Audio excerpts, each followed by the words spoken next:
A disgraced ex-cop, middle-aged man, brown eyes, straight nose, full lips, strong jawline.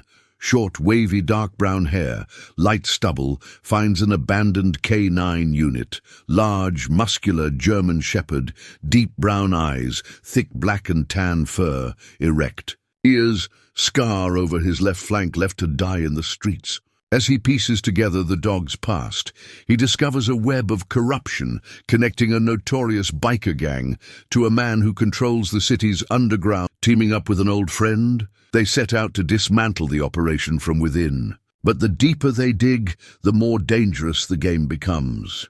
As their enemies close in, the fight turns personal. Light Stubble must decide how far he's willing to go for justice, because in a city built on silence, the only way to bring down a king is to make enough noise to shake the foundations. And once the war starts, there's no turning back. Hold. On a moment before we move forward, let us know where in the world you're watching from. And if you're loving these stories, don't forget to hit subscribe. Tomorrow's episode is going to be absolutely mind-blowing. The bitter wind howled through the desolate alleyways of Chicago, carrying with it the scent of rotting garbage and the metallic tang of impending snowfall. Streetlights flickered weakly against the darkness, their glow failing to penetrate the filth and misery embedded in every cracked pavement and graffiti-stained wall. The city never truly slept. But in the forgotten corners, where only the desperate lingered, silence hung like a noose, interrupted only by the occasional siren wailing in the distance. Rex moved with calculated precision, his powerful frame betraying the ghost of discipline long buried beneath years of hardship. His ribs pressed against his skin like the worn-out frame of a rusted car. The once proud sheen of his fur, now dulled by grime and time. Hunger gnawed at his belly, but he ignored it. His sharp senses locked onto the trash bin ahead. He had learned the hard way that the city was merciless to those who hesitated. The stench of spoiled meat and moldy bread was a perfume compared to the gnawing void in his stomach. With a swift motion, he toppled the bin, his paws landing lightly against the cold asphalt. A rat darted from the pile, but Rex didn't flinch. Once he might have chased it, years ago when he had a full belly and a handler who called him partner. Now there was no chase, no purpose, only survival. Footsteps echoed down the alley. Instincts honed by years of training kicked in, and Rex froze, his ears perking up, his body lowering into the shadows. He knew better than to trust humans. The last time he had dared to believe in one, he had been left behind like trash, discarded by the very man he would have given his life for. A group of men loitered near a back door, their leather jackets marked with a crimson jackal, the same emblem Rex had come to recognize as danger. He had seen their kind before, loud, cruel, reeking of gasoline, sweat, and blood.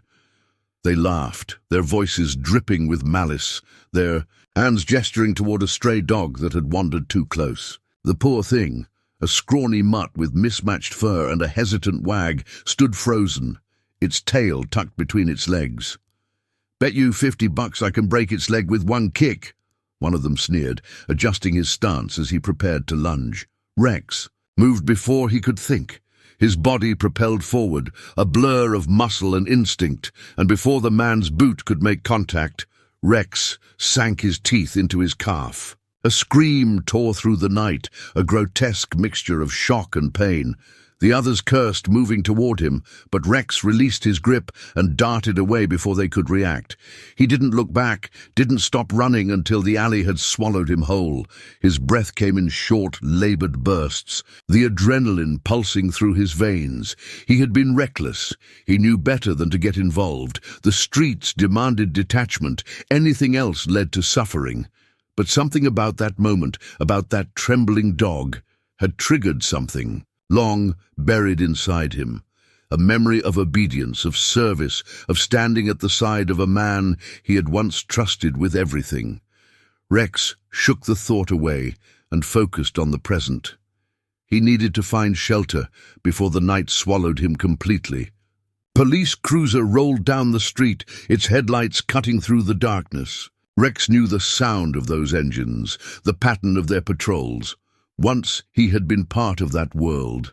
Now he was just another stray in the city's underbelly. He shrank deeper into the shadows, watching as the car slowed. Inside, Officer John McBelt exhaled heavily, rubbing a hand over his face. His first month on the force had been a baptism by fire, a crash course in the corruption and decay that infested Chicago's underbelly. He had grown up idolizing the badge, believing in justice, but the reality was a suffocating weight pressing against his ribs. The city had rules, and not all of them were written in law books. He squinted through the windshield, catching sight of movement in the alley. A dog, large, muscular, moving with a caution that screamed experience. Not just any stray. There was something about the way it held itself, the way its eyes scanned the area with practiced vigilance. John pulled the car over and stepped out cautiously. The dog didn't run, but it didn't approach either. It simply stood there, waiting, studying him. "Easy, boy," John murmured, kneeling slowly and extending a hand. "Not gonna hurt you." Rex didn't move. He had heard those words before, empty promises from hollow men. Trust was a currency he no longer dealt in. John reached into his pocket and pulled out the remnants of a sandwich. It wasn't much, but it was enough to make Rex's nose twitch. Hunger was a cruel master, and for a moment instinct overpowered caution. He stepped forward, just enough to snatch the offering from John's hand before retreating a few paces, devouring the meal. As if it might be his last, John watched, his heart clenching. He'd seen that look before, on people, on victims, on those who had been left behind by a world that didn't care. This wasn't just a dog. This was something else, something broken, something familiar. He glanced at the scars lining the dog's body, the healed-over wounds of battles fought and survived. And then he saw it, a faint marking under the dirt, barely visible but unmistakable. A police tag, a K9 unit tattoo. John's breath hitched. "You're not just any dog, are you?" Rex's ears flicked at the sound of his voice, but his gaze remained wary, distant.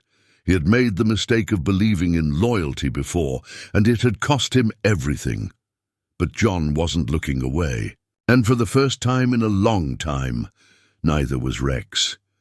The city breathed in hushed whispers, the distant hum of traffic punctuated by the occasional honk or the wail of a siren cutting through the thick night air. The cold settled into John McBelt's bones as he knelt on the pavement, his eyes locked onto the dog standing just beyond his reach. The animal didn't cower, didn't snarl, didn't beg. It simply watched him, waiting. John had seen that look before, on victims who had lost everything, on kids pulled from broken homes, on men who had fought battles no one else could see. It was a look that said, "You can try, but I won't trust you." Not yet. He moved slowly, standing and stepping back toward his squad car, keeping his movements unthreatening. The dog, because that was the only word his mind could settle on for now, even though he already knew this wasn't just a dog, stayed rooted in place, muscles coiled and ready. John reached into the car, grabbed another half-eaten sandwich from the passenger seat and tore off a chunk, tossing it onto the ground between them. "Go ahead, buddy." No strings attached. The dog didn't move immediately. Its nose twitched, eyes flicking between John and the food, assessing the risk. But hunger was stronger than fear. Finally it inched forward, snatched up the offering and retreated, chewing quickly as though someone might rip it away at any second. John took a slow breath, his heart pounding more than he cared to admit. He'd seen plenty of strays in this city, but none like this. This one carried himself differently, like a soldier who had seen war and come back, not quite whole. Something about that felt too damn familiar. A gust of wind cut through the alley, kicking up loose scraps of newspaper. The dog flinched slightly, but held its ground. Its ribs jutted out against the thin layer of fur, and its paws were raw, cracked from too many nights on concrete and asphalt. John sighed, glancing up at the black sky, then back down. "You got a name?" The dog stared. John exhaled a quiet laugh. "Yeah, I figured you wouldn't tell me."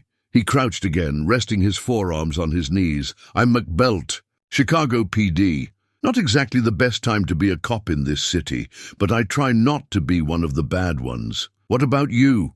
You on the run too?" Silence. The dog sat, as if answering without words. Something in John's chest ached, the distant screech of tires yanked both their heads toward the main road.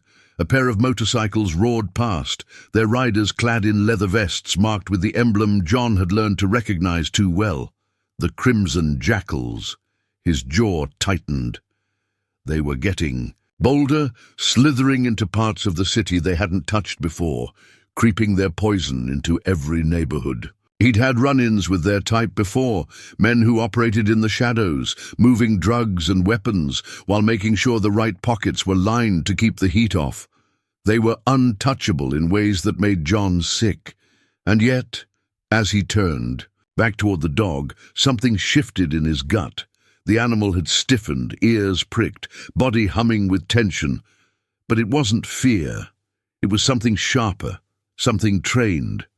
John had seen K9s react like that before.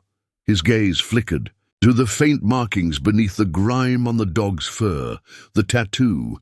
"You're not just some stray, are you?" he murmured. The dog didn't move, but its eyes locked onto his in a way that felt too damn human. John let the thought settle. There were only a few ways a K9 ended up on the streets like this. None of them were good. Something in his chest tightened. The kind of anger that came slow, like embers glowing beneath the ashes. Who the hell would abandon a partner like this? John straightened and exhaled through his nose. "All right," he said more to himself than the dog. "Let's figure this out." He reached toward the squad car's back door and popped it open. The dog's ears twitched. John lifted his hand slightly. "No pressure, buddy. Your choice. But I can tell you right now, you're not gonna last much longer out here."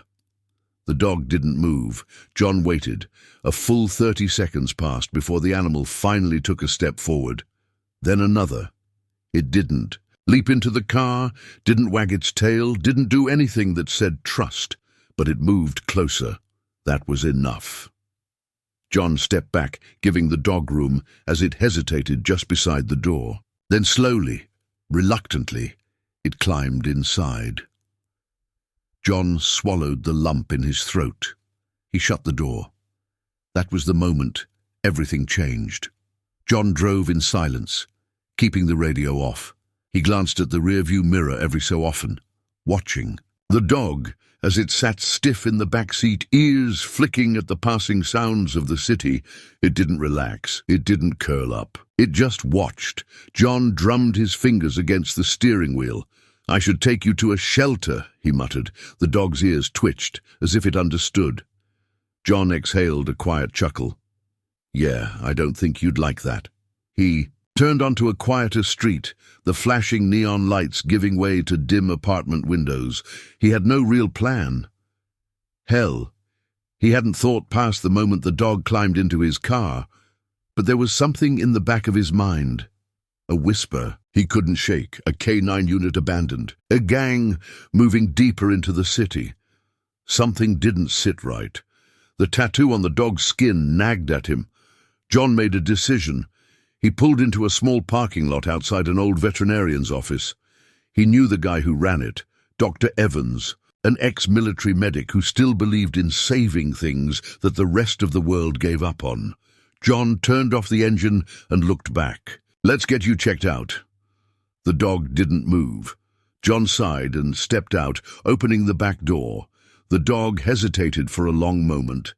Then, slowly, it jumped down onto the pavement, its nails clicking softly against the concrete. John took a breath, one step at a time, and for the first time in a long time, he felt like he wasn't taking them alone. Dr. Evans rubbed his stubbled chin, eyes narrowed as he scanned the handheld scanner over the dog's shoulder. The faint beep echoed in the sterile room, bouncing. Off the metal table where the dog sat, stiff but obedient, his dark eyes never leaving John's face. The fluorescent lights overhead buzzed softly. The walls smelled of antiseptic and faded memories of animals who had come through these doors. sick, broken, waiting for something or someone to save them. John had seen this room before, years ago, back when Evans still worked on officers' K9 units, patching up war dogs that had seen things no living being should have to endure. Evans' brow furrowed. "Well, well," he muttered, adjusting the scanner. "Looks like our boy here has a past." John's chest tightened. Evans turned the screen toward him, tapping a smudged finger against the small line of numbers displayed there. "He's chipped. Police registry." John exhaled, slowly. He had expected it, but hearing the confirmation sent a bitter weight settling into his stomach. Evans moved to his computer, typing quickly. The glow of the screen reflected off his glasses, highlighting the growing tension in his face. "Give me a second. If the registry's still intact, I can pull up his details." The dog, Rex, John was beginning to call him in his mind, even if he wasn't certain yet, remained unmoving. His body was still as stone, his ears slightly tilted. Forward, his breathing even but controlled. He was waiting, watching. John wondered how many times this dog had sat in a room like this, being examined like a piece of equipment instead of a partner. Evans grunted. "Got it."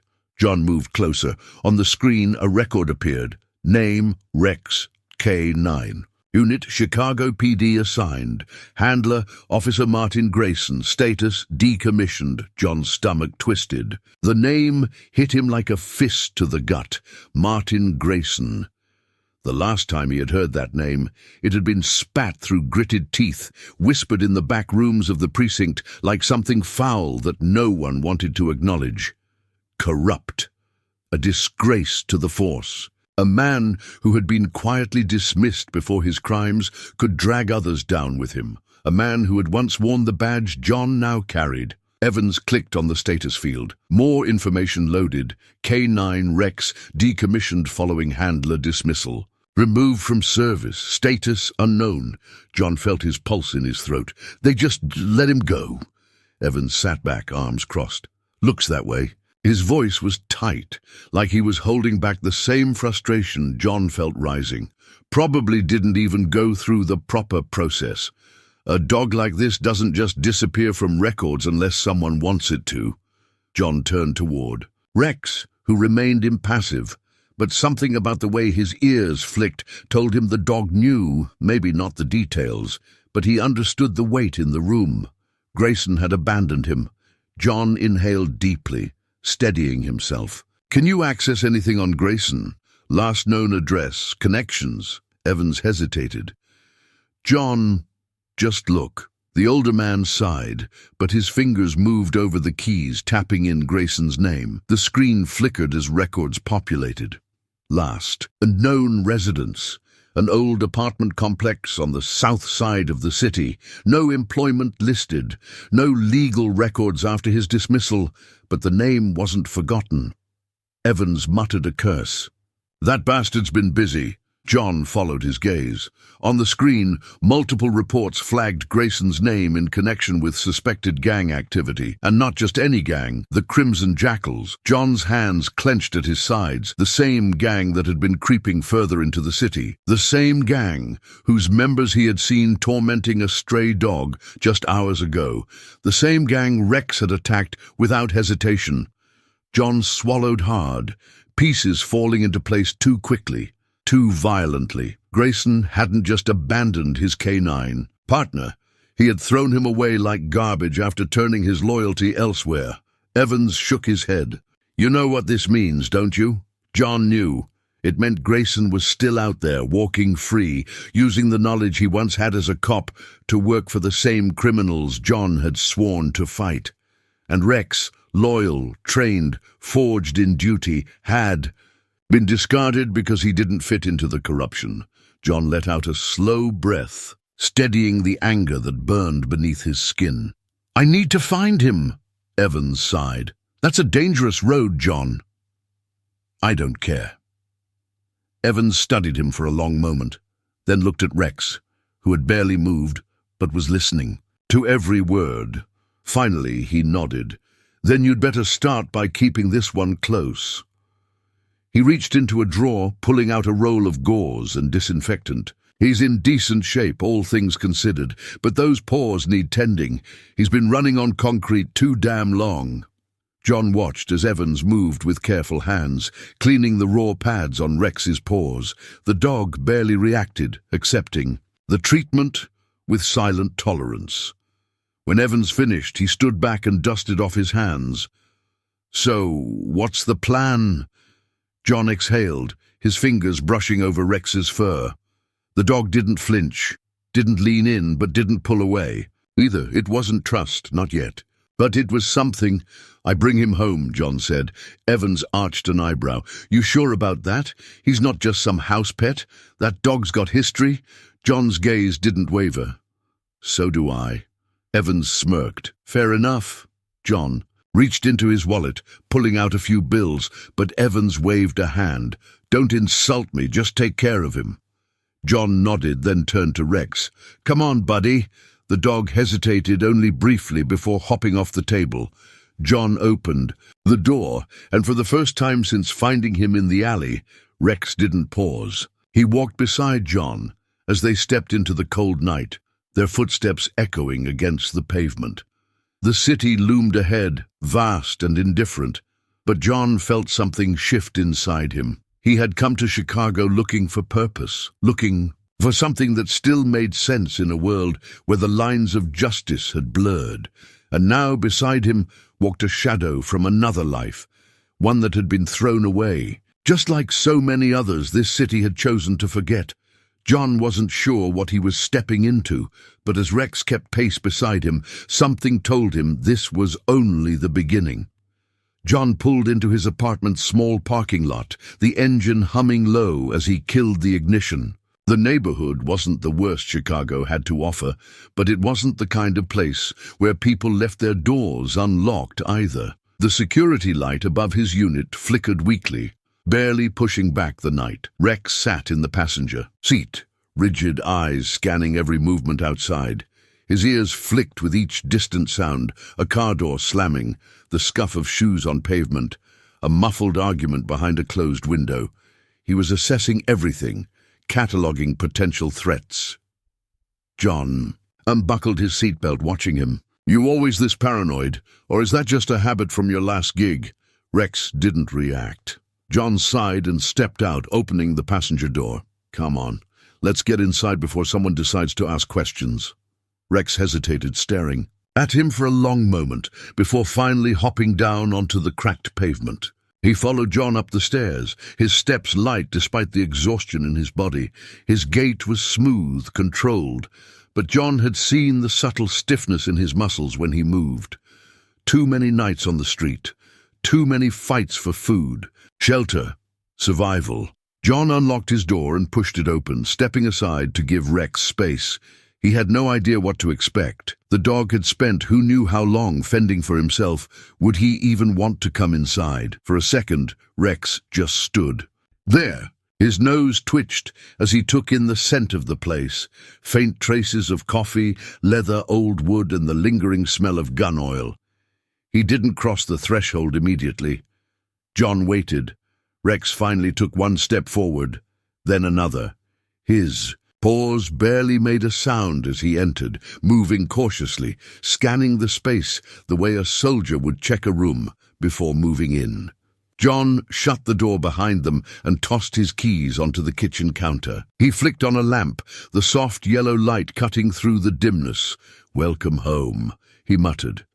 Rex sniffed at the air, padding toward the couch. He didn't jump onto it, just examined the fabric, the creases, the worn armrests, as if trying to determine if it was real. Then he turned, sitting near the doorway, still watching John. The distance between them felt like something unspoken. John ran a hand through his hair, letting out a slow breath. "All right, let's get a few things straight. You're not a stray anymore. You don't have to fight for scraps. You don't have to sleep outside." Rex didn't move. John exhaled and moved toward the kitchen. He pulled open the fridge, searching through its limited contents. His job didn't exactly allow for home-cooked meals, so his options weren't great. Mostly takeout containers and cheap beer. He grabbed a pack of deli turkey and ripped it open. Not exactly high class, but it's food. Rex's nose twitched, but he didn't lunge. John crouched, holding out a small handful. "Go ahead." Rex hesitated. Then, finally, he leaned forward, lips barely brushing John's fingers as he took the food. He ate quickly, but not frantically. He wasn't some starving street mutt. There was control in the way he moved, in the way he accepted the food without desperation. John watched him. "Yeah, you were trained right." He didn't know why that thought made something twist inside him. Maybe it was because he knew how hard it was to break training like that.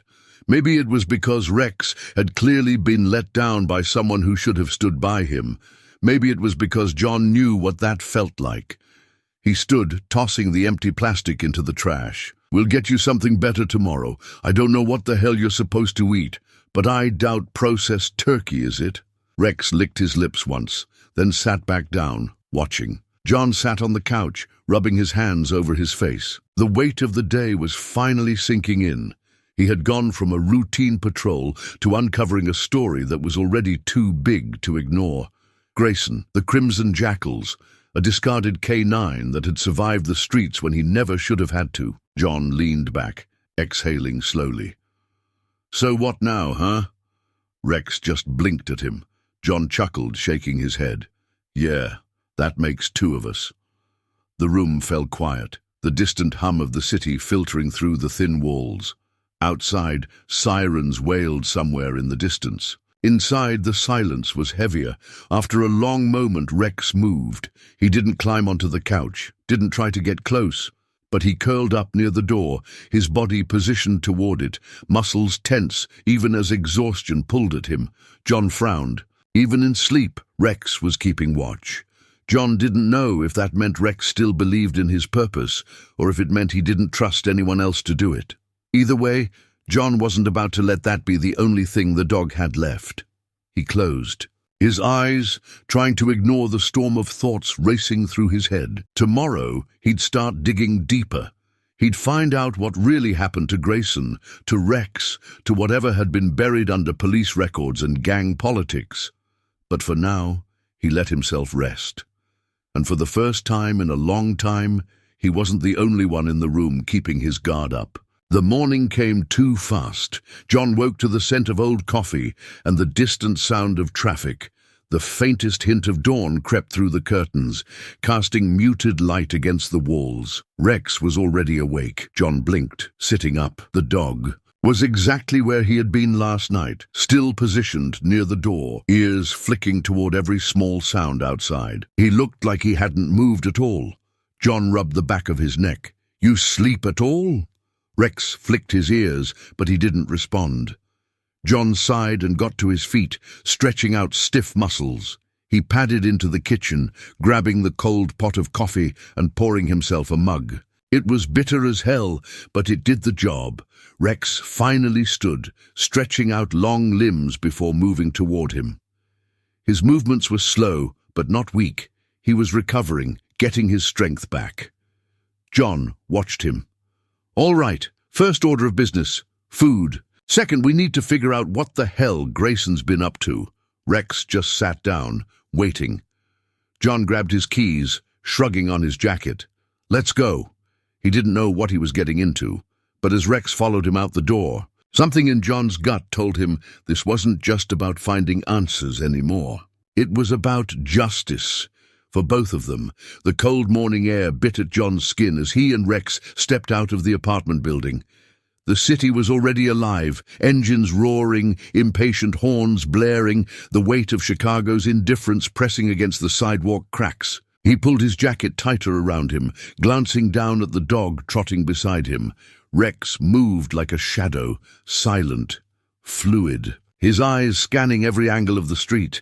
The dog wasn't just walking, he was working. Even now, even after everything, his instincts were too ingrained to shut off. That realization twisted something in John's gut. He wasn't just some stray. He was a cop, and someone had thrown him away like trash. John tightened his grip on his keys, swallowing down the anger rising in his chest. He couldn't afford to lose his cool, not yet. First, he needed answers. The police station wasn't far, but John drove anyway, not ready to let Rex walk through the streets with him in broad daylight. The Crimson Jackals had eyes everywhere, and even if they weren't actively hunting a discarded K9, they might remember him. The last thing John needed was for word to get back to Grayson before he had a chance to figure out how deep this ran. He pulled into the lot and exhaled. "All right, buddy, you stay here." Rex's ears twitched, but he didn't move to follow. He just stared, unmoving, waiting. John hesitated. He had never known a dog to be so damn quiet. He was used to barking, panting, tail-wagging, something that showed a hint of the animal inside. But Rex was pure calculation, all machine and instinct. John shook his head and stepped out, locking the doors behind him. He moved through the station, nodding at a few familiar faces. Most ignored him, too wrapped up in their own messes. It wasn't the place he had dreamed of working. When he first got his badge, he thought he'd be fighting crime, chasing bad guys, making a difference. Instead, he spent most days dealing with paperwork, politics, and the heavy silence of knowing that the system wasn't as clean as he had once believed. He made his way to the records department, flashing his ID at the desk clerk, a tired-looking woman who barely glanced up from her computer. "Morning, Janet," she sighed. "If you're here for another case that isn't yours, McBelt, I swear to God, I just need to look up a name," John cut in. "Won't take long," Janet groaned, rubbing her temple. "What name?" "Martin Grayson." That got her attention. Her fingers froze over the keyboard before she slowly turned her head toward him. "Why are you looking up Grayson?" John leaned in slightly, lowering his voice. "Because his K9 unit just crawled out of an alley, half-starved, and I want to know why." Janet's throat bobbed as she swallowed. She hesitated, then sighed and started typing. "You know, it's funny. Whenever people around here say they don't want to talk about something, it's usually because they should." I figured as much. The screen flickered, and a list of files popped up. Janet's frown deepened. "This is weird." John peered. "Over the counter." "What?" "His case file's still here, but the internal reports are locked. Even I don't have clearance for them." John's stomach tightened. "Who does?" She clicked a few buttons, then sat back, crossing her arms. "Looks like the only people who can access it are the chief and a handful of upper brass. And guess what? None of them are here right now." John clenched his jaw. That wasn't normal.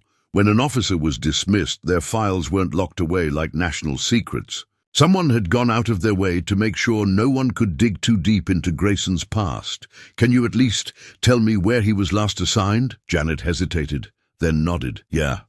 Last precinct he worked at before he got booted was the 17th, South Side. Looks like he was partnered with a Sergeant Hawkins for a while." John filed the name away. "Appreciate it, Janet." She sighed.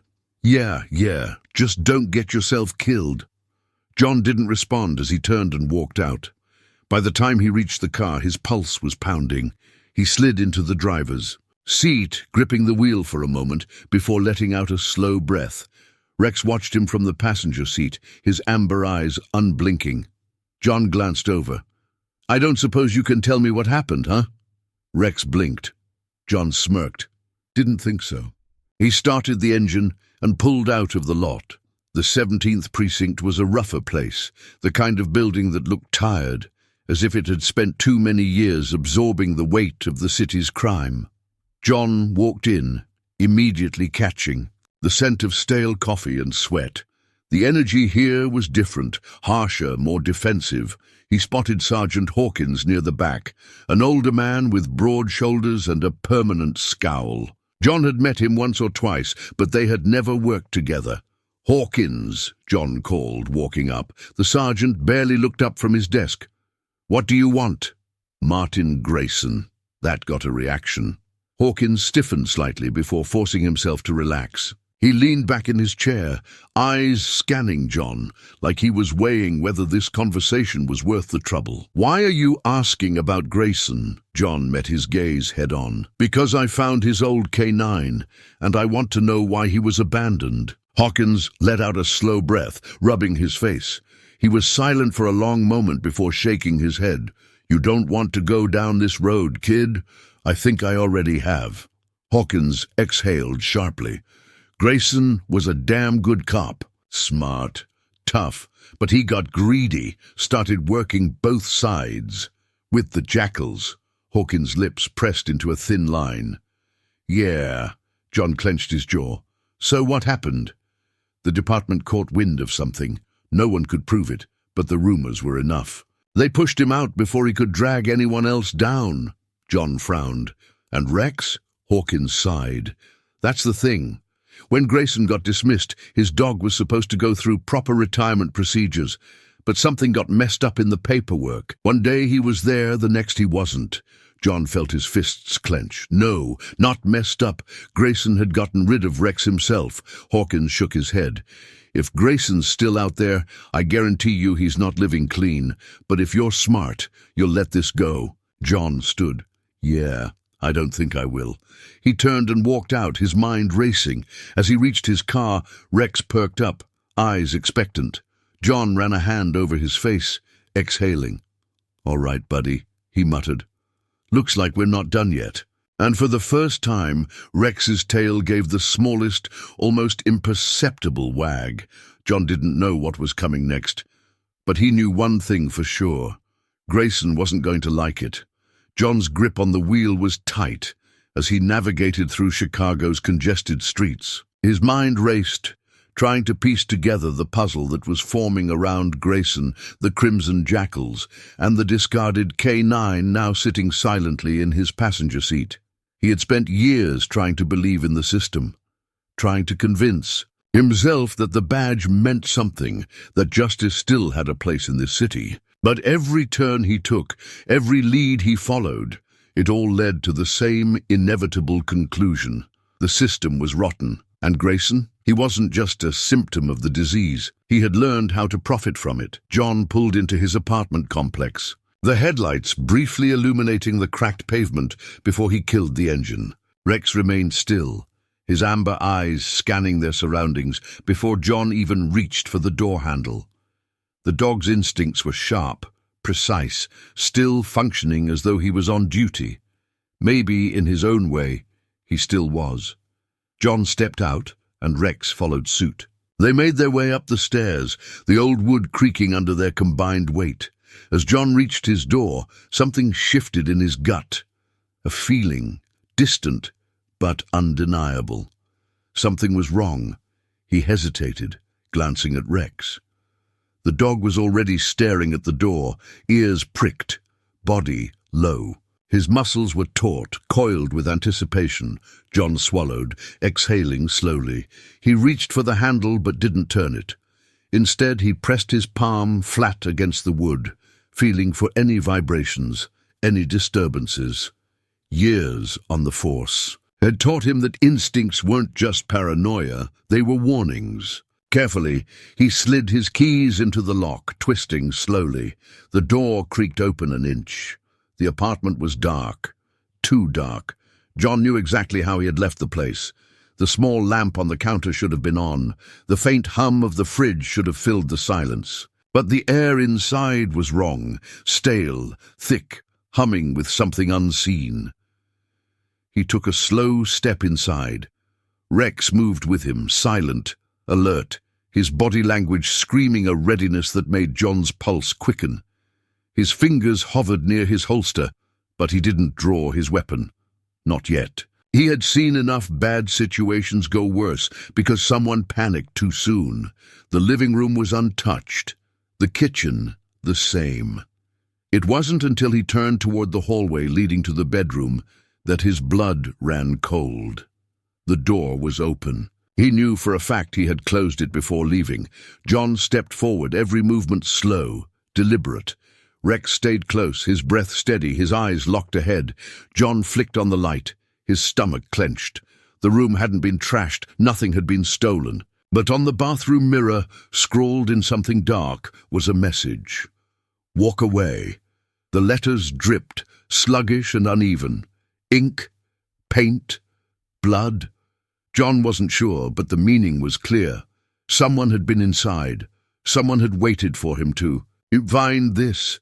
Rex let out a low growl, barely audible but full of something primal. John stepped closer, inhaling through his nose. The scent was faint, but there, cigarettes, leather, motor oil. He had spent enough time chasing bikers to recognize the stench immediately. The Crimson Jackals had been here.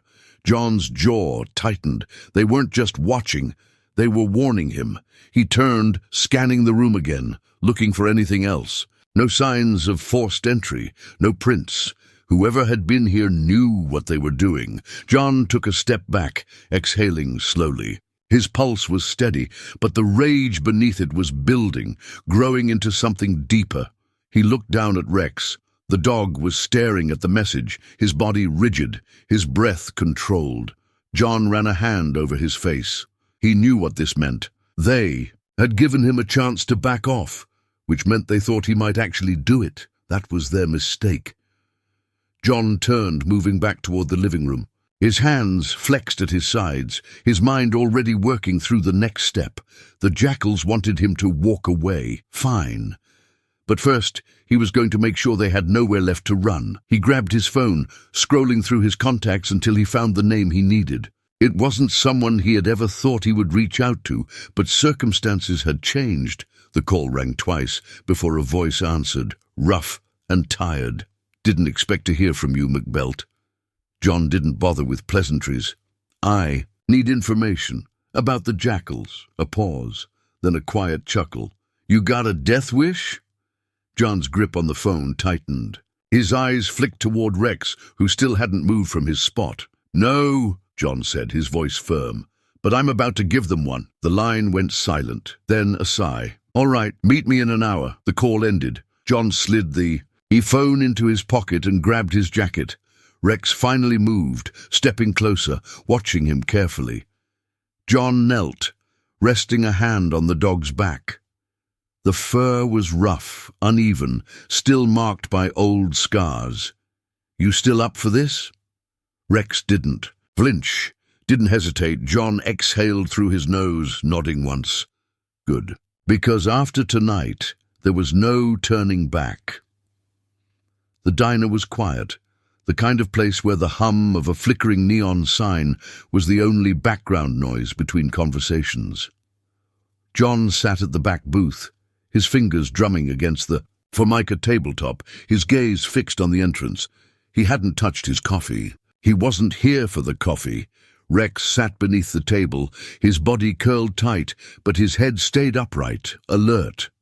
John had started noticing it more. The way the dog constantly watched his surroundings, the way he positioned himself near exits, the way his breath stayed even despite the tension hanging in the air. A shadow passed by the window, then the door creaked open. The man who stepped inside looked older than John remembered, but not by much. His face was lined, tired, the kind of exhaustion that settled into your bones when you'd been looking over your shoulder for too long. He walked with a slight limp, but his eyes were still sharp, still searching. He spotted John and slid into the booth across from him. "You look like hell," the man muttered. John smirked. "Right back at you, Carter." Carter nodded, stretching out his legs with a quiet sigh. "You got no idea how stupid it is to ask around about the Jackals, right?" "Now," John leaned forward, his hands clasped together, "then I guess you already know why I'm here." Carter exhaled through his nose. "I heard you picked up a stray." John didn't answer. Carter's lips pressed into a thin line. "Look, man, if you're asking about Grayson, I can tell you what you already know. He was dirty. But if you're asking about what he's doing now," he shook his head, "that's where it gets messy." John narrowed his eyes. "Messy how?" Carter glanced around, then lowered his voice. "Messy as in, the Jackals aren't just running drugs anymore. They're expanding. People are scared to talk.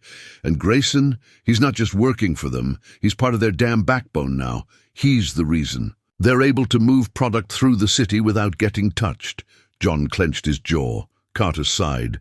"I know you, McBelt. You got that stupid do-the-right-thing gene still kicking around in your head, but these guys don't. Play fair. You push them. They push back harder, and they don't go after cops." He looked pointedly at Rex. "They go after things cops care about." John's gut twisted, but he didn't let it show. "I need to know where Grayson is." Carter hesitated. Then, reluctantly, he pulled a crumpled napkin from his pocket and scribbled something down. He slid it across the table. "That's the last place he was seen." "You didn't get it from me." John pocketed the napkin. "Appreciate it." Carter shook his head. "No, you don't." He pushed himself up from the booth. "And when this all blows up in your face, don't say I didn't warn you." He walked out without another word. John sat in the silence, the weight of what he had just learned pressing against his chest. Then he felt it, Rex's head pressing lightly against his leg. John exhaled. "Yeah," he muttered. "I know." They left the diner, stepping into the cold night air. John turned toward his car, reaching for his keys. Then he heard it. A distant sound, barely audible over the city noise. A scream. Rex's ears pricked up first. Then his body tensed, muscles coiling. John didn't hesitate. He ran. His boots pounded against the pavement as he sprinted toward the sound, weaving between cars, his breath controlled but quick. Rex kept pace beside him, silent, focused. The scream had come from an alleyway near the homeless shelter. John turned the corner and froze. The place was wrecked. Shattered glass glistened on the sidewalk. Smoke curled from a dumpster, the flames licking at the side of the building. A man lay on the ground, clutching his ribs, coughing blood. John's stomach turned as he spotted them. 3 men, leather jackets emblazoned with the crimson jackals. Insignia, laughing as they kicked over a box of donated supplies. Another man was gripping a young boy by the collar, shoving him against the brick wall. The kid couldn't have been more than 12. John moved before he had time to think. "Hey!" The gang members turned. The moment of hesitation cost them. John didn't slow down. His fist connected with the nearest man's jaw, sending him sprawling. The second one reacted faster, swinging at John's ribs. John twisted, letting the hit glance off before slamming an elbow into the guy's throat. He went down hard, gasping for air. The third man reached for something, maybe a knife, maybe a gun, but it didn't matter. Rex moved first. The dog lunged, his teeth sinking into the man's wrist. The scream that followed was pure agony. The weapon clattered to the ground. The man tried to shake Rex off, but the dog held firm, his growl low and deep, a warning from something that had been trained to kill if necessary. The kid scrambled away. His eyes wide with terror, John grabbed the last gang member by the collar, slamming him against the wall. "Who sent you?" The man spat blood. "Screw you, cop!" John pressed harder. "I won't ask twice." The man grinned, teeth stained red. "You think this is bad? This is just the start. You don't walk away, and next time it won't be a damn shelter. It'll be something worse." John's blood ran cold. The man laughed, the sound wet and broken. "You really think you can stop this?" John didn't answer. He let go, letting the man crumple to the ground. Rex released his grip on the other guy's wrist and stepped back, but his eyes never left him.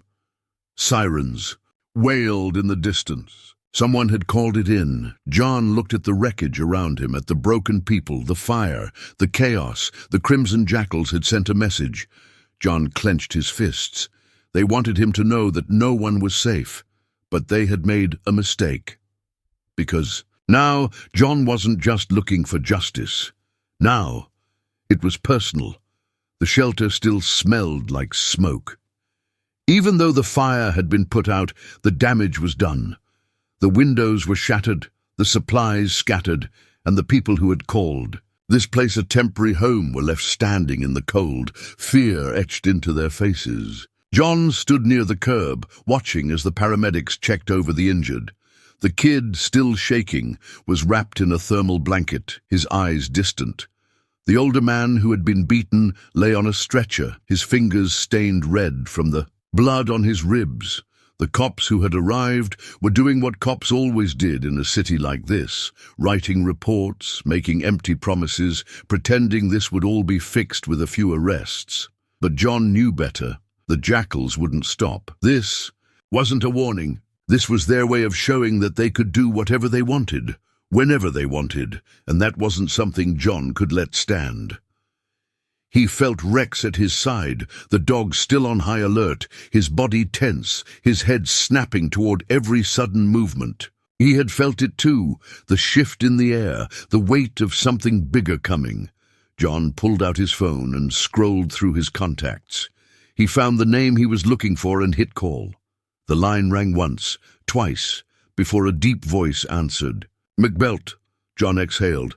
"I need a favor." There was a pause. "This about the jackals." John didn't answer. He didn't have to.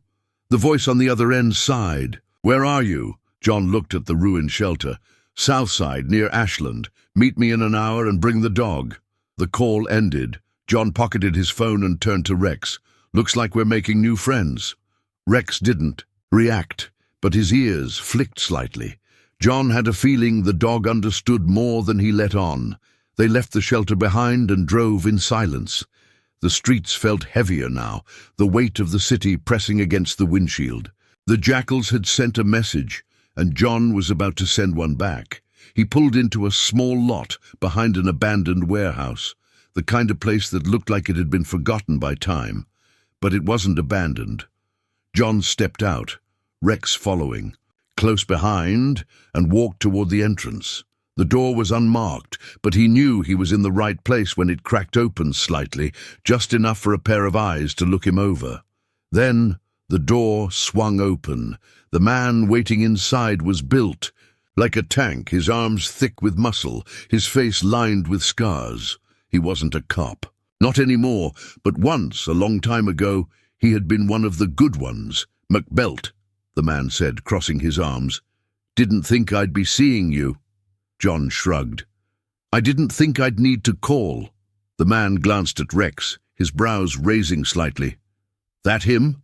John nodded. "Yeah." The man crouched slightly, extending a hand toward Rex, but not touching him. "Hell of a dog." Rex didn't move at first. Then slowly, he leaned forward, sniffed, and let the man scratch behind his ears.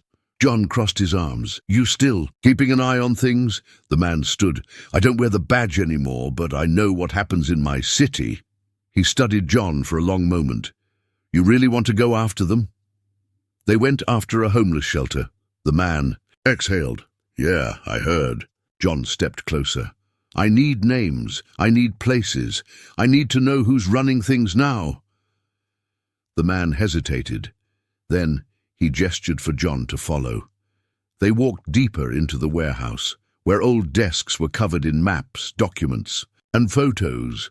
It looked like an unofficial investigation board, pieced together by someone who hadn't let retirement stop him from doing what needed to be done. "They've changed," the man muttered, flipping through a few papers. "It's not just about drugs anymore. They're moving weapons now, real firepower. And Grayson, he's the one making sure nothing gets traced back to them." John's jaw clenched. "Where is he?" The man shook his head. "Not sure, but I know where they meet." He tapped the map. "Old warehouse near the river. They use it to move shipments. If you want to start shaking the tree, that's the place to do it." John studied the map. It was risky, but if Grayson was still operating under the radar, this was the best shot he had. He turned to the man. "You in?" The man let out a low chuckle. "I'm too old for this, McBelt," John smirked. "Yeah, me too." The man hesitated. Then he grabbed his jacket. "Screw it, let's make some noise." They left the warehouse, moving like ghosts through the city, slipping into the underbelly where the real war was being fought. John didn't know what he was walking into, but he knew one thing. This time, he wasn't walking in alone. The city blurred past in a haze of neon and shadow as John drove, his fingers gripping the wheel tighter than they needed to. The warehouse Carter had pointed him toward sat near the river, tucked away in the industrial district where no one asked questions, and the cops who did were already paid off. Rex sat beside him, silent, his head low but his eyes sharp. He hadn't relaxed since the shelter attack. Maybe he never did. John understood that feeling all too well. Carter rode behind them on his old bike, a ghost from another life. John hadn't seen him in years, but the man hadn't changed. Still, broad-shouldered, still moving like a man who knew the weight of every mistake he'd ever made. John glanced at him through the rearview mirror. "You sure you want to do this?" Carter smirked. "Didn't come out here for the scenery." John exhaled. "All right then." He pulled off the road, killing the engine as they approached the warehouse. The place looked abandoned. But John knew better. The jackals weren't the type to leave their operations unguarded. Carter parked his bike a few yards away, stepping off and cracking his knuckles. "So what's the play?" John reached for his holster, checking his gun, before nodding toward the building. "We go in quiet, find out if Grayson's inside. If he is, we bring him in." Carter snorted. "You still think this is about bringing someone in?" John didn't answer. Carter sighed. "Didn't think so." They moved forward, sticking to the shadows. The night air smelled like oil and rust, the river's scent thick in the background. Rex moved like a shadow, his steps barely making a sound against the cracked pavement. John reached the side door and tested the handle. Locked. Carter pulled a knife from his pocket and started working on it. "Give me a sec." John scanned the area, his gut tightening. Something felt off, too quiet, too easy. The lock clicked, and Carter eased the door open. John stepped inside first, gun drawn. The warehouse was dimly lit, the air thick with the scent of gasoline and metal. Wooden crates were stacked against the far wall, some open, revealing automatic rifles packed in tight rows. Weapons, just like Carter had said. Rex's body tensed beside him. Carter let out a low whistle. "Looks like they're gearing up for something big." John nodded, stepping forward. His ears strained for any movement, any sign that they weren't alone. Then he heard it, a soft click. John's heart slammed against his ribs as he spun, but it was too late. The overhead lights blazed to life, blinding white. The sound of cocking. Guns echoed through the space. John cursed under his breath. They had walked right into it. Figures emerged from the shadows. Jackals, a dozen at least, all armed. A few had bats, others had knives, but most carried guns, and then, stepping through the crowd with the confidence of a man who knew he had already won, was Martin Grayson. John felt his blood turn to ice. Grayson smirked. Well, I was wondering. When you'd come sniffing around, McBelt." John kept his gun raised, but he knew it was pointless. They were surrounded. Carter let out a low chuckle. "Damn, hate being right." Grayson tilted his head. "You always were a stubborn one, McBelt. Thought you'd have learned by now that there are fights you can't win." John's jaw tightened. "You working for them now, Grayson?" Grayson grinned. "Not for them, with them." John exhaled. "You always were a piece of shit." Grayson chuckled, unbothered. "And you always were too righteous for your own." "In good." He glanced down at Rex. "I see you found my old dog." Something dark flickered in his eyes. "You know, I always wondered if he'd make it out there. Looks like he did." Rex stood perfectly still, but his eyes were locked onto Grayson, unblinking. John's grip tightened on his gun. "Why?" Grayson shrugged. He wasn't useful anymore. The casualness of the words made John's fingers twitch. Grayson smirked. "Relax, it's not like I put a bullet in him." John felt Carter shift slightly beside him. They weren't walking out of this. Not unless they did something fast. Grayson sighed. "I could kill you right now, but that would be messy, and I don't like messy." He nodded toward one of his men. "Take their weapons. Make sure they leave here understanding that this is the last time they come sniffing around." John didn't wait. He moved. His elbow slammed into the nearest biker's face, sending the man reeling. Gunfire erupted as chaos exploded around them. Rex lunged, his teeth sinking into a man's arm, dragging him down. John ducked as a bullet whizzed past his ear. He grabbed a nearby crate and flipped it over, sending rifles scattering across the floor. Carter had already grabbed one, firing off shots as the bikers scrambled for cover. Grayson was gone. He had slipped into the shadows the second things went sideways. John gritted his teeth. He would deal with him later. Right now they had to get out. He grabbed Rex's collar, pulling him back. "Time to go!" Carter covered them as they sprinted for the exit. Bullets slammed into the walls, sparks flying. John crashed through the side door, stumbling into the night air. Carter was right behind him. The bikers weren't following, not yet.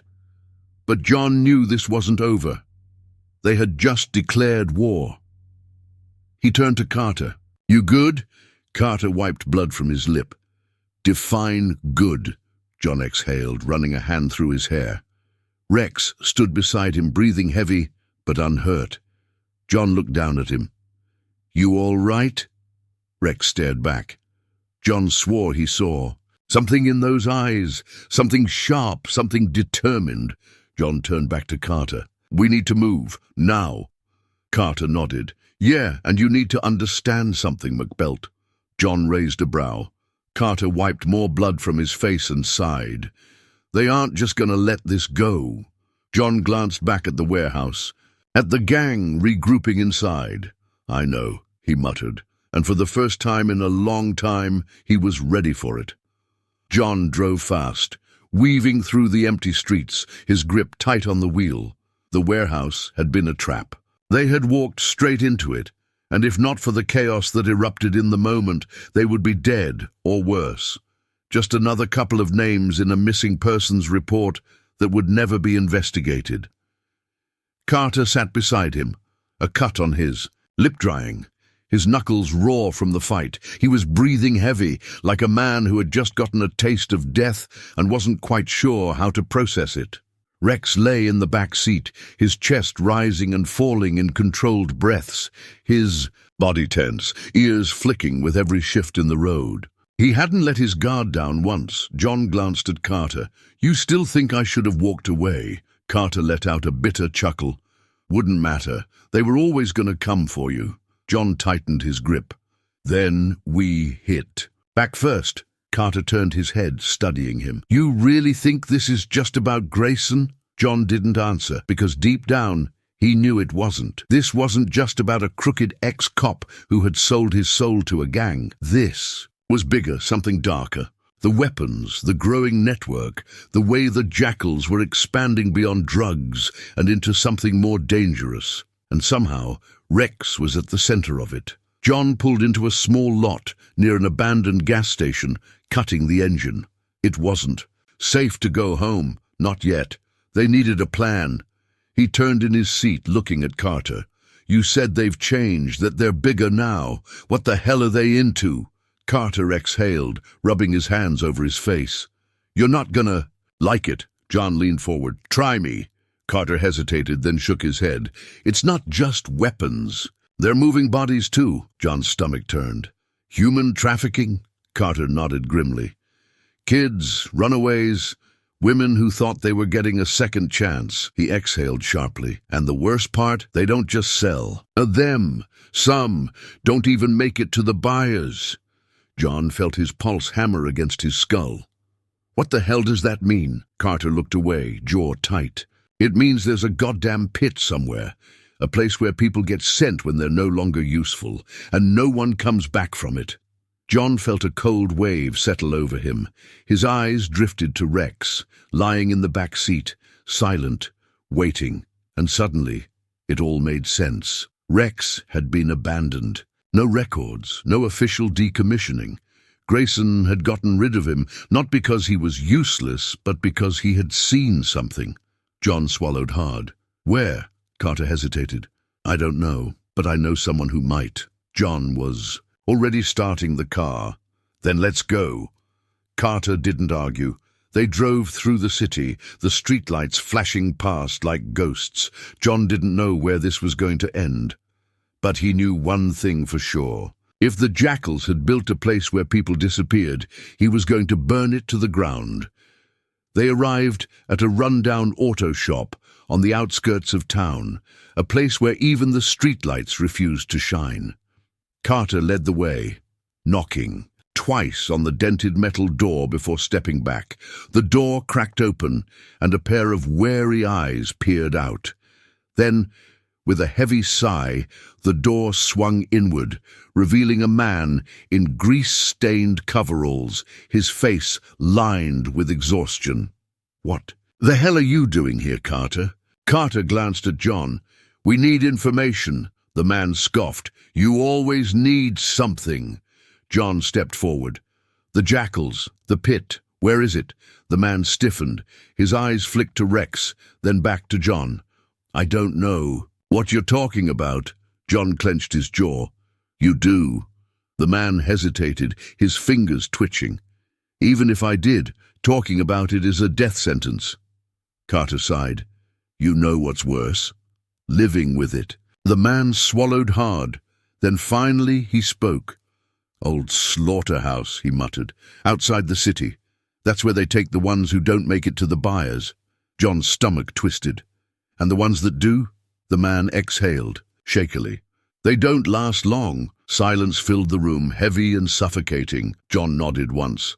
Thanks. The man looked at Rex again. He came from there, didn't he? John didn't answer. The man shook his head. Then you already know what kind of people you're dealing with. John turned, walking back to the car. Carter followed, his expression unreadable. You really gonna do this? John opened the driver's side door, looking back at Rex, who had already climbed in, waiting. We all got a job to do. Carter sighed, rubbing his face. This is gonna get ugly. John slid behind the wheel. Then let's make sure we hit first. The slaughterhouse sat in the middle of nowhere, surrounded by overgrown fields and rusted fences. The air smelled of old blood and decay, a place where death had settled in and never left. John parked a good distance away, cutting the lights. The place was quiet but not empty. He could see the faint glow of security cameras, the occasional shadow moving. Behind the broken windows, Rex was already staring ahead, his body tense. He knew this place. John reached into the back seat, grabbing his gun, checking the clip. Carter did the same. No backup, Carter muttered. John smirked. You volunteering? Carter shook his head. Hell no. Just wondering. How stupid we are, John exhaled. Smart enough to know we can't walk away from this. Carter muttered something under his breath, but he didn't argue. John looked at Rex. You ready? The dog's ears perked, his muscles coiled. John opened the door, stepping out into the night. They moved quickly, keeping low. The front was too obvious, so they circled around, finding a rusted side door. John tested the handle. Unlocked, he pushed it open, stepping inside. The air was thick with rot. The walls were lined with old meat hooks, some rusted, some still stained. In the distance he could hear something. Voices, then a scream. John didn't hesitate. He moved, gun up, heart pounding. They reached a stairwell leading down. Carter swore under his breath. You sure about this? John nodded. They descended. The basement was worse. Dark, cold, the walls lined with cages. Some empty, some not. John's stomach twisted as he saw them, people barely conscious, barely breathing, and then footsteps, more jackals. John didn't wait. The first shot rang out, echoing through the concrete halls. Rex lunged, Carter fired, and in that moment, John knew. This wasn't just another raid, this was war, and he wasn't leaving until the jackals were buried in the dirt. The sound of the first gunshot shattered the silence like breaking glass. John barely had time to process. Before the whole room erupted into chaos. The jackals weren't expecting them, not here, not now, but surprise only bought so much time. A second shot cracked through the air. Carter's aim true, dropping a man before he could reach for his weapon. Another figure lunged from the shadows, a blade flashing in the dim light, but Rex was faster. The dog's growl cut through the noise as he clamped down on the attacker's arm, dragging him down with a sickening crunch. John moved fast, his instincts taking over. He fired at another figure in the doorway, the impact sending the man staggering backward. The hallway beyond was alive with movement, footsteps, shouting, the unmistakable sound of weapons being loaded. They were outnumbered. John exhaled sharply. No time to think about that. He moved toward the cages, his breath tight in his throat. The stench of fear and filth was thick, clinging to the cold concrete walls.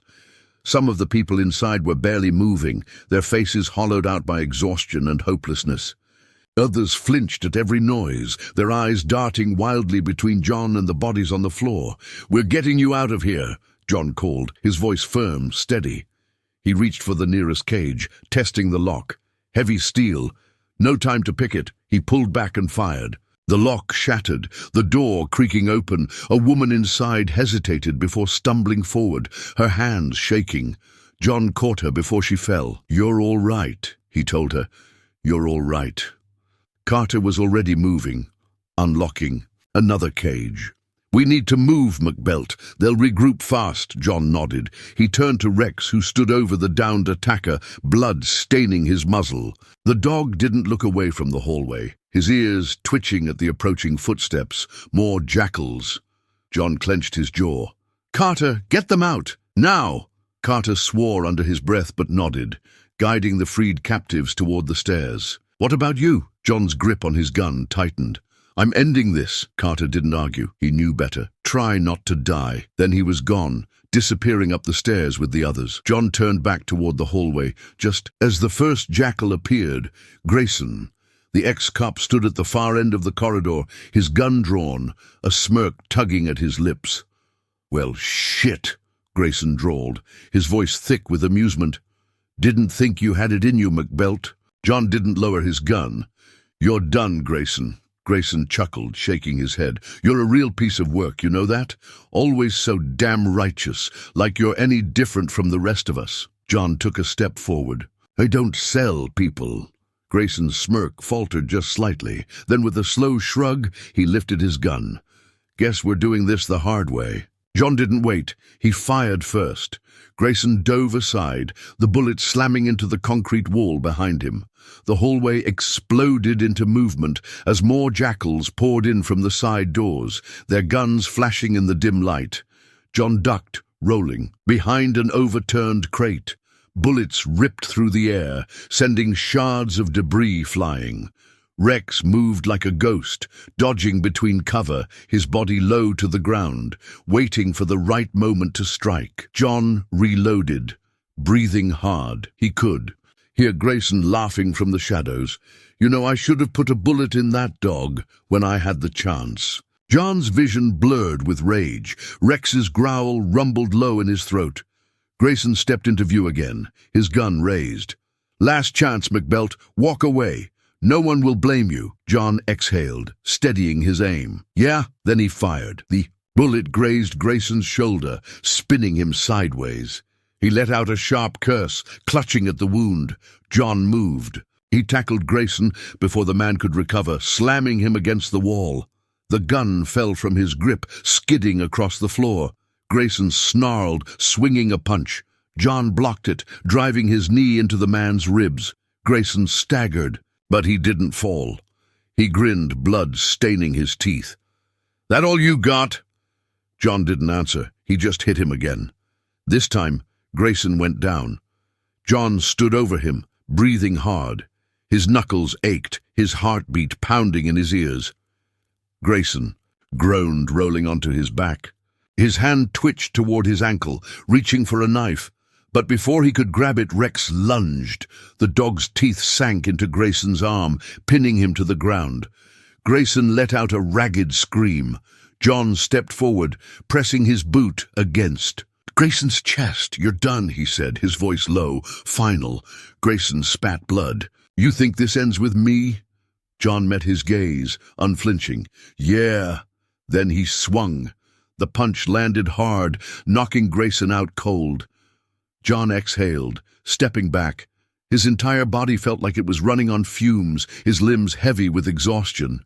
Rex released his grip, stepping back, his breath even, controlled.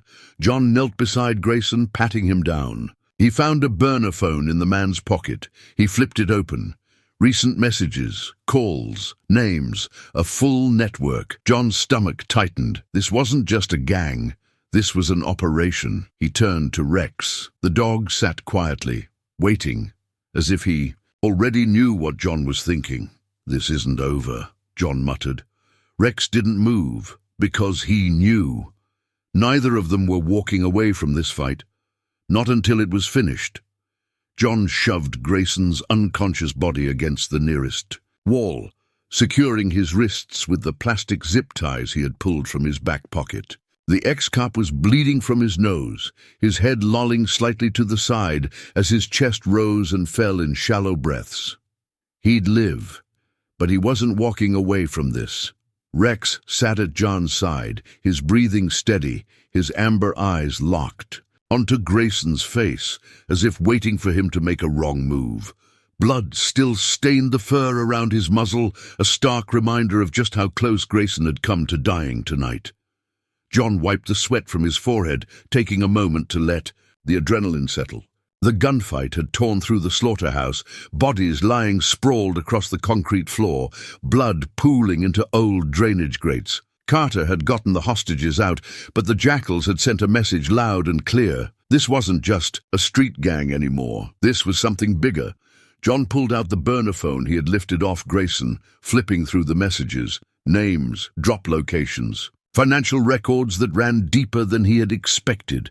This wasn't just about weapons. This was about money laundering, corruption, an entire network of crime operating right under the city's nose. And the cops wouldn't do a damn thing about it. Grayson groaned, his eyelids fluttering as he started to come to.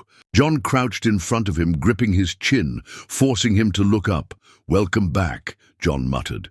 Grayson's lip curled, but there was something in his eyes that wasn't quite fear. It was worse. Acceptance. Like he had known this was coming, like he had been expecting it for a long time. "You think this changes anything?" Grayson rasped, voice rough from the fight. John tightened his grip. "I think this puts you exactly where you belong."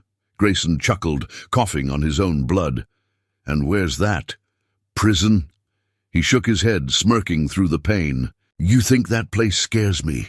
John's jaw clenched. "You're playing checkers," Grayson continued. "These guys, they're playing chess. You take me down, someone else fills my seat. Hell, I'll probably be back on the street before your shift is over." John let go of his chin and stood up, pacing for a moment. He wanted to believe Grayson was bluffing. He wanted to believe that dragging him in would be enough. But he knew better. Carter's words echoed in his mind. "They don't just run drugs anymore." John exhaled sharply. He wasn't about to let this cycle continue. He turned back to Grayson. "Where's the next drop?" Grayson tilted his head. "Why should I tell you?" John didn't hesitate. He grabbed Grayson by the collar and slammed him back against the wall, hard enough to make the bastard grunt. "You really think I'm walking out of here without that information?" John's voice was dangerously low, his fingers tightening. Grayson laughed again, but there was less certainty behind it now. "You wouldn't kill me," John leaned in. "Wouldn't I?" Rex let out a low growl beside him, his teeth flashing. Under the dim light, Grayson swallowed, his Adam's apple bobbing slightly. All right.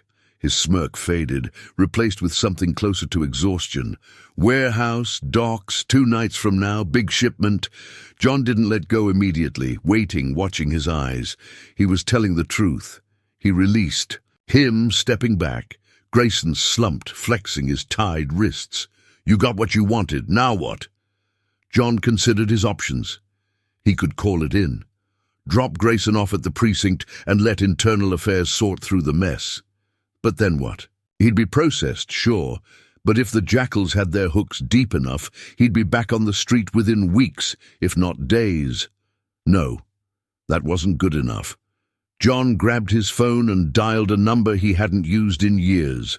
It rang 3 times before a familiar voice answered. "You better have a damn good reason for calling me." John smirked. "Nice to hear your voice too, Chief." There was a pause. "You in trouble?" "Depends on how you look at it." John glanced down at Grayson. "Got a package for you, one that needs to disappear for a while." The chief sighed heavily.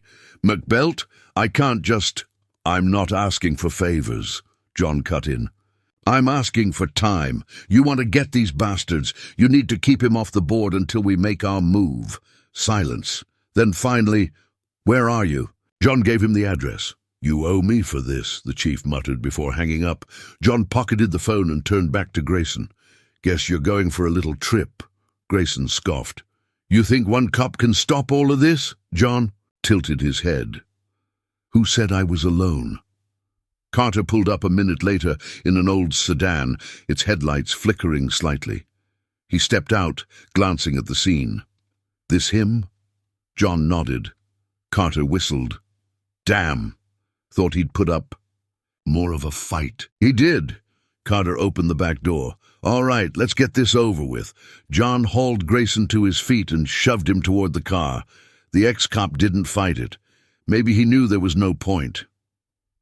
Rex watched silently, his ears twitching. As Grayson was shoved into the back seat, John met Carter's gaze. Get him there safe, Carter smirked. What, you don't trust me? John smirked back. Not even a little, Carter chuckled, sliding into the driver's seat. See you at the docks. John nodded as the car pulled away, disappearing into the night. Then, finally, the silence settled. He looked down at Rex. The dog sat beside him, breathing steady, waiting. John let out a slow breath. One more move, buddy. Rex didn't react, but something in his eyes told John he understood. The game wasn't over yet. It was just beginning. The docks were quiet. Not the peaceful kind of quiet. This was the kind that hummed with anticipation. The kind that made John's skin prickle under the cold night air. The wind carried the scent of salt and rusted metal, waves lapping against the wooden piers, masking the distant murmurs of men who thought they were untouchable. John crouched behind a stack of shipping containers, watching the figures moving near the warehouse. He counted at least 12 men, maybe more inside. Some were armed with pistols, others with heavier firepower slung over their shoulders like they had nothing to fear. The jackals weren't just making a move. They were staking their claim, preparing for something bigger than just another shipment.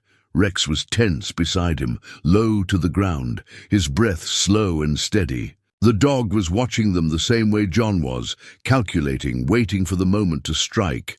Carter was a few yards away, hidden behind another crate, his pistol drawn but held close to his side. He had agreed to back John up, but not without. Complaints, this is stupid, Carter had muttered when they were planning. Even for you. Probably, John had admitted, but I don't see another option. Now, with the reality of the situation staring him down, he felt the weight of those words. There was no going back. A black SUV rolled up to the warehouse, its tires crunching against the gravel. The moment it stopped, the side door swung open, and John saw him. Grayson.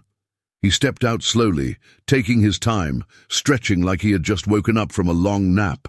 He wore the same smirk as always, that smug, self-assured grin that made John's fingers itch to break his jaw. A second figure followed, someone John didn't recognize, tall, broad, with the kind of presence that made people step aside without being asked. Carter shifted slightly. That's their new supplier, John frowned. Who is he? Carter exhaled. No name anyone's willing to say out loud. But the word is, he's not just moving weapons, he's moving people. John's grip tightened on his gun. The supplier handed Grayson a duffel bag. Grayson unzipped it, checked the contents, then nodded. The exchange was quick, efficient. These guys had done this before. Then Grayson spoke. Pleasure doing business. The supplier gave a short nod, then turned back toward his SUV. John's jaw clenched. He could take out Grayson right now. One clean shot and this nightmare would be over, but it wouldn't stop anything. The supplier would keep running things. The jackals would keep growing. And worst of all, the people trapped in their network, the ones being moved like cargo, would stay missing. John couldn't let that happen. He exhaled slowly. Wait for my signal, he murmured. Carter scoffed. I really hate it when you say that. John ignored him, stepping out of cover. Grayson. The moment his voice carried across the docks, every gun turned in his direction. Grayson, however, just grinned. Well, he turned slowly, hands in his pockets. You really don't know when to quit, do you, McBelt? John kept walking, his gun steady in his grip. You're done, Grayson chuckled. That's so? He nodded toward the men behind him. 'Cause from where I'm standing, it looks like you just walked into your own funeral. John heard Carter mutter a curse under his breath. Grayson tilted his head. Tell me something, John. Do you even know what you're doing? You think you're some kind of hero? John ignored the bait. Last chance, Grayson. Stand down. Grayson sighed dramatically, shaking his head. You really are an idiot. Then he nodded, and everything exploded. Gunfire erupted from both sides, bullets ricocheting off metal containers. John dove for cover, rolling behind a stack of wooden crates. Carter fired back, his shots sharp and controlled, dropping the first jackal who tried to advance. Rex didn't wait. The dog moved like lightning, weaving through the chaos, lunging at the nearest gunman. He took the man down in an instant, his growl lost in the storm of gunfire. John popped up, squeezing off 3 quick shots. Another jackal went down, clutching his leg, howling in pain. Grayson had already started moving, ducking behind a truck. Barking orders to his men, John had one goal: get to him. He moved fast, dodging behind cover, Carter laying down fire as he advanced. The supplier was gone. John barely caught a glimpse of his SUV peeling away before he disappeared into the night. Coward. But Grayson was still here. John reached the truck. Just as Grayson stepped out, gun raised, they fired at the same time. John's shoulder jerked back as the bullet grazed him, burning hot against his skin. But Grayson wasn't as lucky. John's shot caught him in the leg, sending him staggering. He didn't go down, though. Instead, he laughed. You really think this matters? Grayson coughed, gripping his bleeding leg. Even if you take me down, someone else will step in. You can't stop this. John lowered his gun, breathing hard. Watch me! Then he lunged. Grayson swung first, but John was ready. He caught his wrist, twisting it hard until the gun clattered to the ground.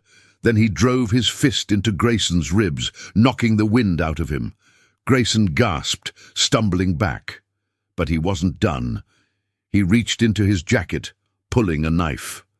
John barely dodged the first swing, feeling the blade slice the air near his throat. The second came faster, but he deflected it, grabbing Grayson's wrist, twisting. A sharp yelp split the air. Grayson barely had time to react before Rex was on him. The dog clamped his jaws around Grayson's forearm, shaking violently. The knife clattered to the ground. Grayson screamed. John didn't stop him. Rex had earned this. Grayson tried to pull free, but Rex didn't let go. The ex-cop's screams turned hoarse, his body twisting as he fell to the ground. John stepped forward, placing a boot against his chest. Grayson's breaths were ragged, his body shaking. "Call them off!" John ordered. Grayson gritted his teeth, but John pressed harder. "Call them off!" Grayson let out a sharp whistle. The remaining jackals hesitated. Then, slowly, they started backing away. John exhaled. It was over. Rex finally released his grip, stepping back, his fur bristling but his breathing even. John knelt beside Grayson. "You were right about one thing," he murmured. "Someone will take your place." Grayson let out a weak chuckle. "Then why bother?" John's expression hardened. "Because people like you don't get to win." Carter stepped up behind him. "Cops are coming. What do we do with him?" John stood. "Let them have him," Carter smirked. "That easy?" John looked down at Rex, then back at Grayson. "Nothing about this was easy." Sirens wailed in the distance. For the first time in years, John felt like he could breathe. Rex sat beside him, his tail flicking once, and just like that, it was over. Or maybe, just maybe, it was only the beginning. The sirens grew louder, bouncing off the cold steel of the shipping containers, painting the docks in red and blue flashes. Grayson lay on the ground, his breath coming in ragged gasps, his blood mixing with the dirt and oil-stained pavement. His leg wound was still bleeding, but not enough to kill him. Not enough to let him escape this time.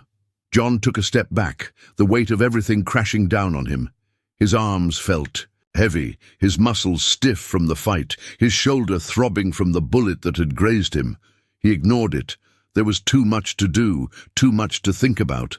Carter stood a few feet away, wiping blood from his lip, shaking his head. "We just threw a grenade into a hornet's nest." John exhaled slowly. "We had to," Carter chuckled bitterly. "Yeah, but I don't think they're just gonna let this slide." John looked down at Rex. The dog was still standing, still breathing steady. but his eyes hadn't moved from Grayson. It was like he was waiting to see if the man would try to crawl away, to slip into the darkness again. But there was nowhere left to go. The first patrol car screeched to a halt, its tires kicking up dust and gravel. Doors flew open, boots hit the ground. Officers swarmed in, their weapons drawn, their voices sharp. "Drop your weapon! Hands where we can see them!" John slowly raised his hands, nodding toward his gun on the ground. "It's over." One of the officers hesitated when he recognized him. "McBelt?" John nodded. "Yeah." Another officer, younger, less sure, stepped forward. "You mind telling us what the hell is going on here?" John glanced at Grayson. "Ask him." The officers moved in, securing the ex-cop, patting him down. Grayson let out a weak, breathless chuckle. "You think this changes anything?" he muttered, just loud enough for John to hear. "You think the jackals are done?" John stared at him for a long moment, then crouched down. "No," he said quietly, "but you are." Grayson's smirk faltered. John stood as the officers lifted him, dragging him toward one of the squad cars. They'd process him, book him, throw him into a holding cell, but John knew it wouldn't be that simple. The jackals still had power. They still had reach. Grayson might be out of the game for now, but he had left behind something bigger. Something that wouldn't die just because he was wearing cuffs. One of the senior officers approached John, his brow furrowed. "We'll need statements." John nodded. "Yeah, but you better call in the feds." The officer frowned. "Why?" John looked at the warehouse, at the crates full of weapons, at the network of corruption that had seeped into the city like poison. "Because this isn't just a gang problem," he said. "It's bigger than that." The officer exhaled sharply, but nodded, pulling out his radio. John turned to Carter. "You good?" Carter smirked. "Define good." John let out a tired breath. "We're not done." Carter rolled his shoulders. "Didn't think we were." John looked down at Rex. The dog was still watching everything, still analyzing. He knelt down, running a hand through the thick fur on the back of Rex's neck. "We did good tonight." Rex's ears flicked, his tail giving a small, almost imperceptible wag. John let his hand drop. "Let's go home." The drive back to his apartment was quiet. The adrenaline had faded, replaced by exhaustion so deep it settled into his bones. He wasn't even sure what home meant anymore, but for now it was 4 walls and a place to breathe. Rex sat in the passenger seat, his eyes half-lidded, but still alert. John wondered if the dog ever really slept. When they reached the apartment, John didn't bother turning on the lights. He locked the door behind them, then collapsed onto the couch, exhaling sharply. Rex stood in the doorway watching him. John smirked. "You gonna just stand there all night?" Rex hesitated, then slowly he moved toward him. He didn't jump onto the couch, didn't invade John's space, but he sat close, closer than before. John took that as a win. His phone buzzed in his pocket. He groaned, pulling it out, already knowing who it was. He answered. "Yeah." Carter's voice was quiet. "You get some sleep?" John scoffed. "You?" Carter chuckled. "Didn't think so." A pause. "You were right, by the way." John frowned. "About what?" Carter sighed. "It's bigger than he thought. The jackals aren't just a gang anymore. They've got politicians, cops, people in places that make them damn near untouchable." John rubbed his temples. "So what's our next move?" Carter hesitated. "We don't have one." John sat up. "The hell we don't," Carter exhaled. "McBelt, we started a war tonight. We just took out one man, but there's an army behind him." John clenched his jaw. "Then we take out the army." Carter let out a quiet laugh. "You always were a stubborn bastard." John didn't answer. Carter sighed again. "I'll be in touch." The line went dead. John tossed the phone onto the table, leaning back against the couch. Rex was still watching him. John smirked. "What?" The dog blinked. John sighed. "Yeah, I know. They weren't done.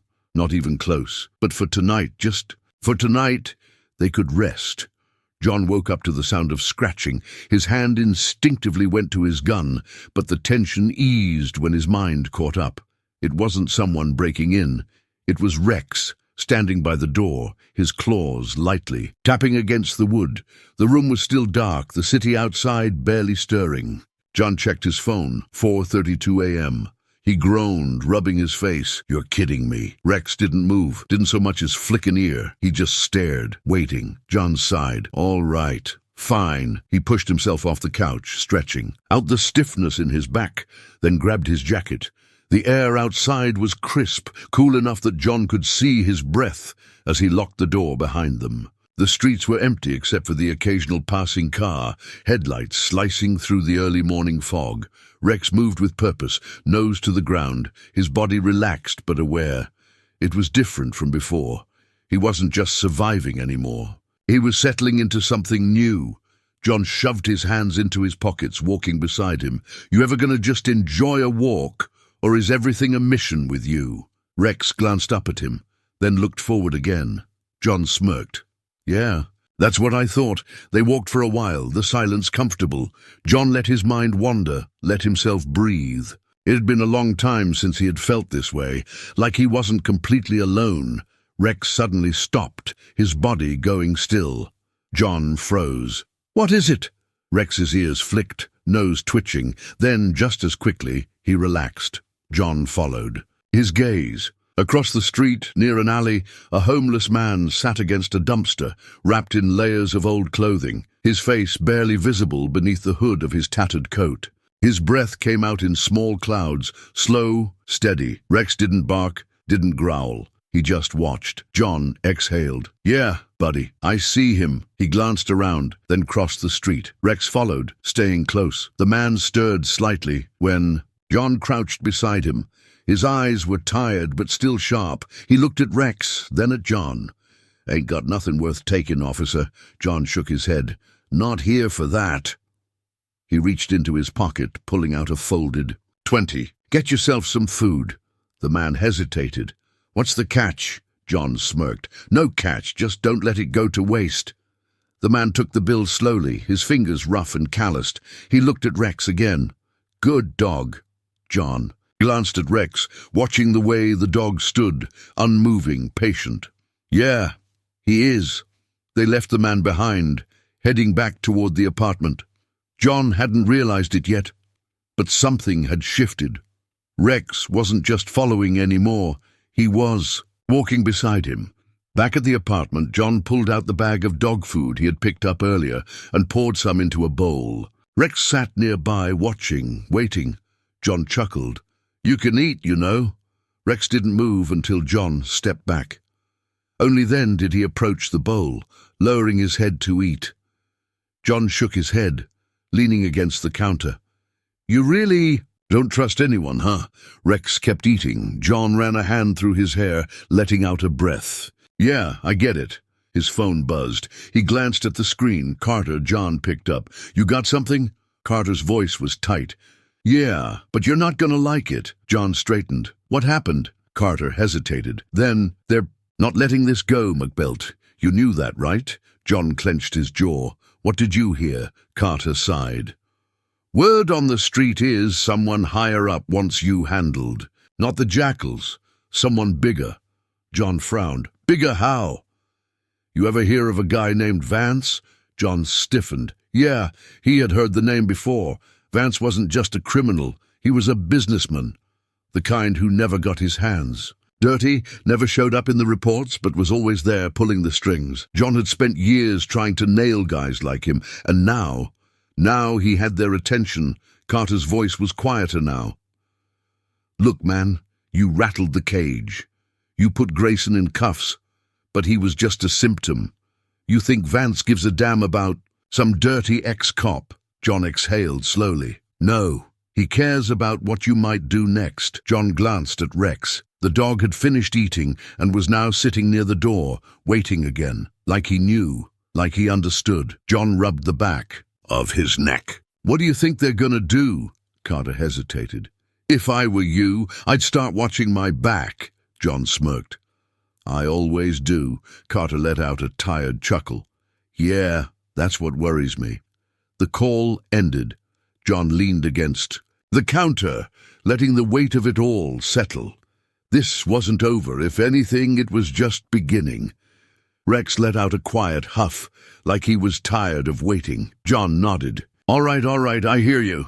He grabbed his jacket and holstered his gun, then he opened the door. Rex didn't hesitate. He walked through first, and for the first time, John realized this wasn't just about justice anymore. This was war, and they weren't fighting it alone. The night was cold, but John barely felt it. The weight of everything that had happened sat heavier on his shoulders than the chill in the air. The city pulsed around him, headlights flashing across his windshield, distant sirens wailing like ghosts in the wind. It wasn't over. It wasn't even close. Rex sat in the passenger seat, his body tense, ears flicking at every passing noise. He hadn't relaxed since they left the apartment, and neither had John. Carter's warning played over and over in his head. Someone bigger wants. You handled, not the jackals. John clenched the steering wheel, his jaw tight. He had spent years dealing with small-time criminals, lowlifes who thought they owned the streets. But Vance was different. He wasn't just another gang leader. He was the kind of man who could make problems disappear before they even existed. And now John was on his radar. He pulled into the precinct parking lot, killing the engine. The building loomed ahead, its fluorescent lights humming against the night sky. He didn't want to be here, but there were still loose ends that needed tying. Rex stayed in the car. John gave him a quick glance before stepping out. "Stay!" Rex didn't move, but his eyes stayed locked on John as he shut the door behind him. Inside, the precinct was buzzing. Officers moved back and forth, some hunched over desks, others arguing in low voices. The Jackal's takedown had sent ripples through the city, and the department was scrambling to figure out what it meant. John didn't stop to talk. He walked straight to Captain Morris's office, rapping his knuckles against the door before pushing it open. Morris looked up, his expression unreadable. "McBelt," John closed the door behind him. "You saw the reports." Morris nodded, leaning back in his chair. "I did." His eyes narrowed. "You went off the books." John crossed his arms. "Because the books don't do shit in this city." Morris exhaled through his nose, rubbing his temples. "You think I don't know that? You think I haven't spent years watching guys like Vance turn this place into their personal empire?" He shook his head.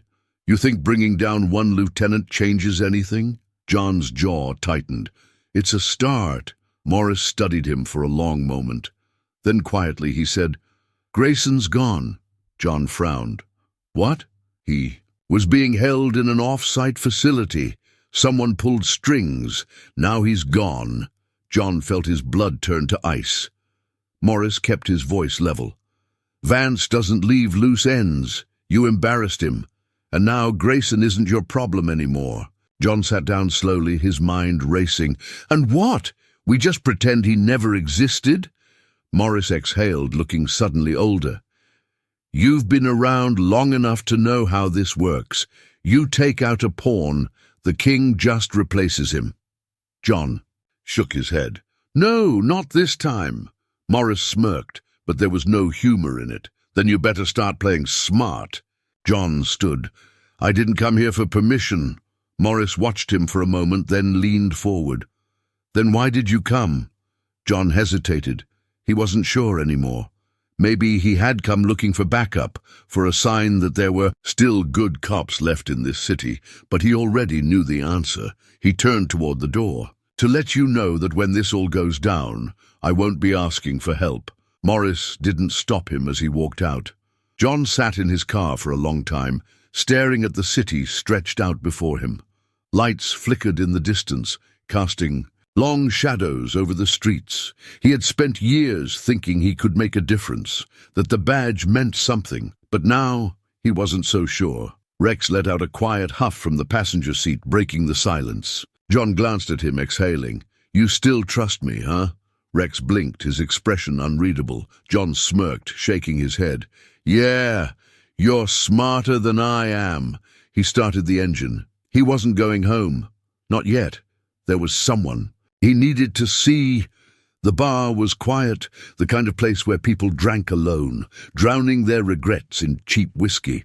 Carter was already there, nursing a glass of something dark, his expression unreadable. John slid into the seat across from him. Carter smirked. "That bad?" John exhaled. "Grayson's gone." Carter's smirk faded. "Shit," John nodded. "And we both know what that means." Carter leaned back, rubbing his jaw.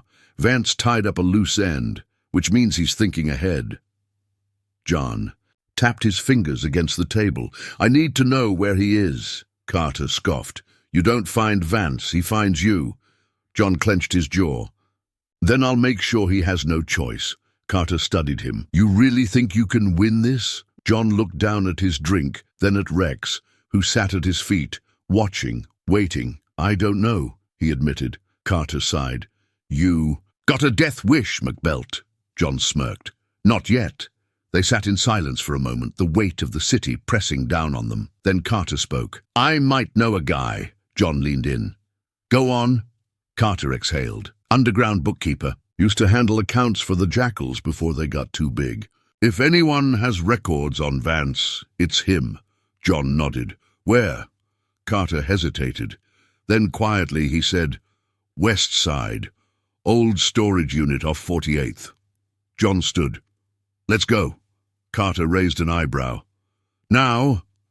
John grabbed his jacket. "You got somewhere else to be?" Carter smirked. "Guess not." They left the bar together, stepping out into the cold night air. John knew this wasn't over. The Jackals had regrouped. Vance had cleaned house. The game had changed, but John wasn't playing by their rules anymore. He looked down at Rex. "Ready?" Rex's ears perked, his body tense. John smirked. "Yeah, me too." They got in the car and drove toward the west, aside, toward the next fight, toward whatever came next, because quitting wasn't an option, not anymore. The air felt heavier as John pulled onto 48th Street. The west side of Chicago wasn't a place people visited without a reason, and even then, it was best if that reason was worth the risk. The old storage unit Carter had mentioned sat between a boarded-up laundromat and a liquor store with a flickering neon sign. A single street lamp buzzed above, casting just enough light to highlight the cracks in the pavement, but not enough to make anyone feel safe. John killed the engine and glanced at Carter. "You sure this guy's still breathing?" Carter smirked, adjusting his jacket. "As of last week," John exhaled, looking toward the row of storage units. Most were rusted over, their roll-up doors dented and covered in graffiti. The one they were looking for had no markings, just a heavy-duty padlock that looked newer than everything else around it. Rex sat in the back seat, ears pricked, his body tense. He hadn't relaxed once since they left the precinct. Maybe he knew what John was starting to realize. This wasn't just about finding answers anymore. It was about staying alive. Carter stepped out first, stretching his arms as if they weren't about to knock on the door of someone who had every reason not to answer. John followed, adjusting his holster as they crossed the cracked sidewalk. Carter knocked twice, then once more after a pause. Silence. John's gut told him something wasn't right. He glanced at Rex, whose muscles were coiled, his stance alert. Then, movement. A faint shuffle from inside. A second later, a slot in the door slid open, revealing a pair of dark, wary eyes. "You, Carter." The voice was low, gravelly. Carter smirked. In the flesh, the eyes flicked to John. "Who's he?" John stepped closer. "The guy who's about to leave if you don't open this door." A pause.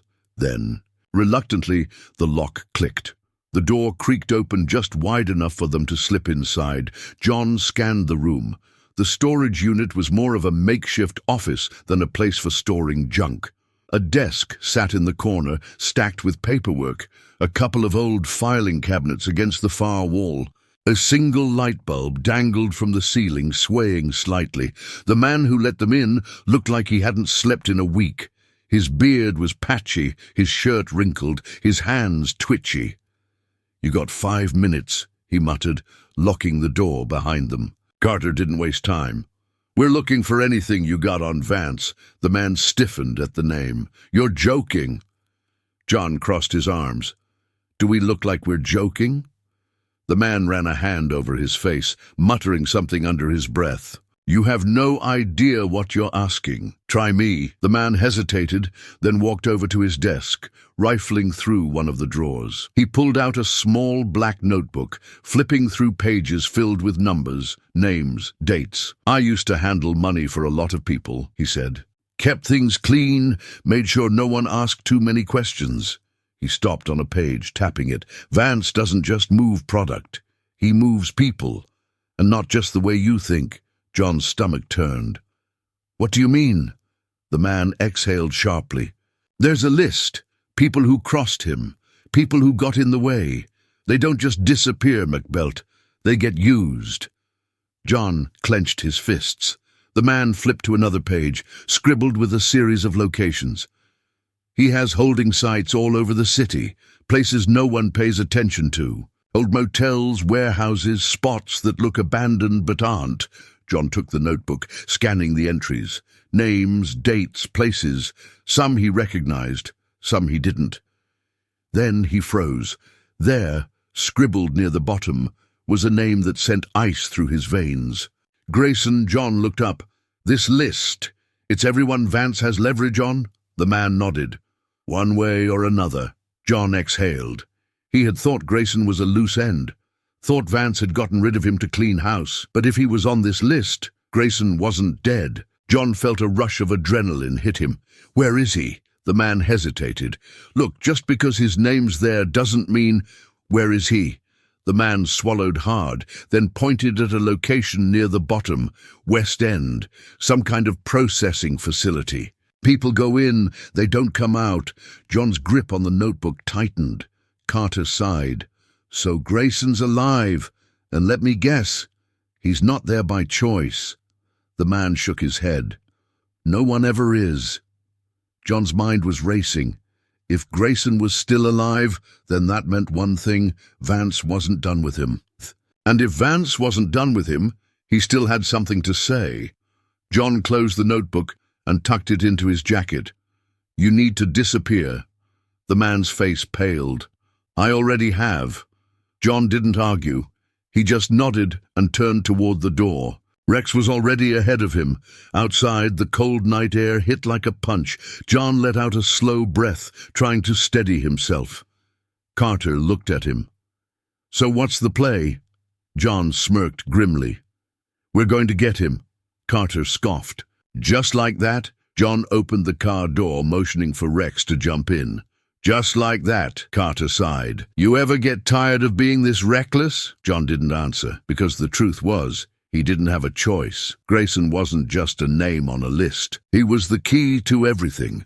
If John wanted to bring down Vance, he needed him alive, and he wasn't going to let the jackals take that away from him. Not this time.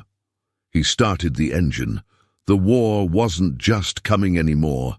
It was already here. The warehouse on the West End loomed ahead, its rusted exterior blending into the decay of an industrial district long forgotten by the rest of the city. The kind of place no one looked twice at, the kind of place people vanished in. John cut the engine a block away. The street was empty, silent, except for the distant hum of a passing freight train.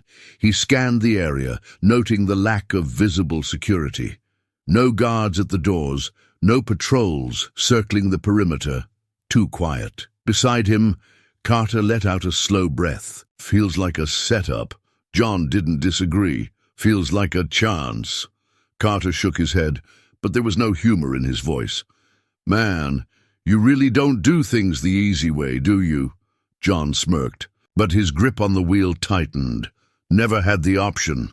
Rex shifted in the back seat, his ears pricked, his body coiled with anticipation.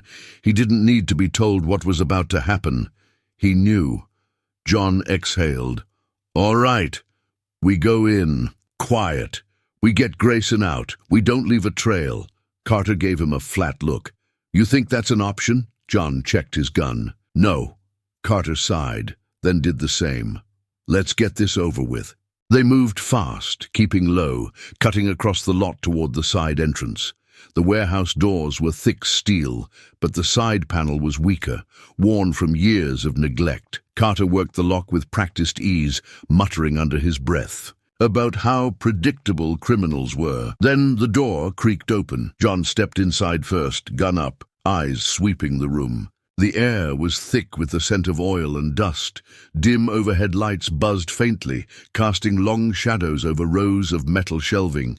Empty, but the silence wasn't comforting. Carter followed, Rex slipping in behind him, his paws barely making a sound against the concrete. John motioned toward a doorway on the far side of the room. Holding cells would be in the back. Carter nodded. Let's move. They kept to the shadows, weaving through the warehouse. Every step felt heavier, every moment stretching into something unbearable. Then John heard it, a voice, weak, ragged. Help! He froze. Rex did too. Carter gave him a look. That's him? John nodded once. They moved faster now, abandoning. Caution! The voice came from a heavy metal door, reinforced with thick bolts. John tested the handle. Locked. Step back, Carter muttered. John did, just as Carter swung the butt of his gun against the locking mechanism. The first hit dented it. The second cracked it. The third sent it flying open. The smell hit them first. Sweat, blood, the kind of stale air that only came from a place no one was meant to leave.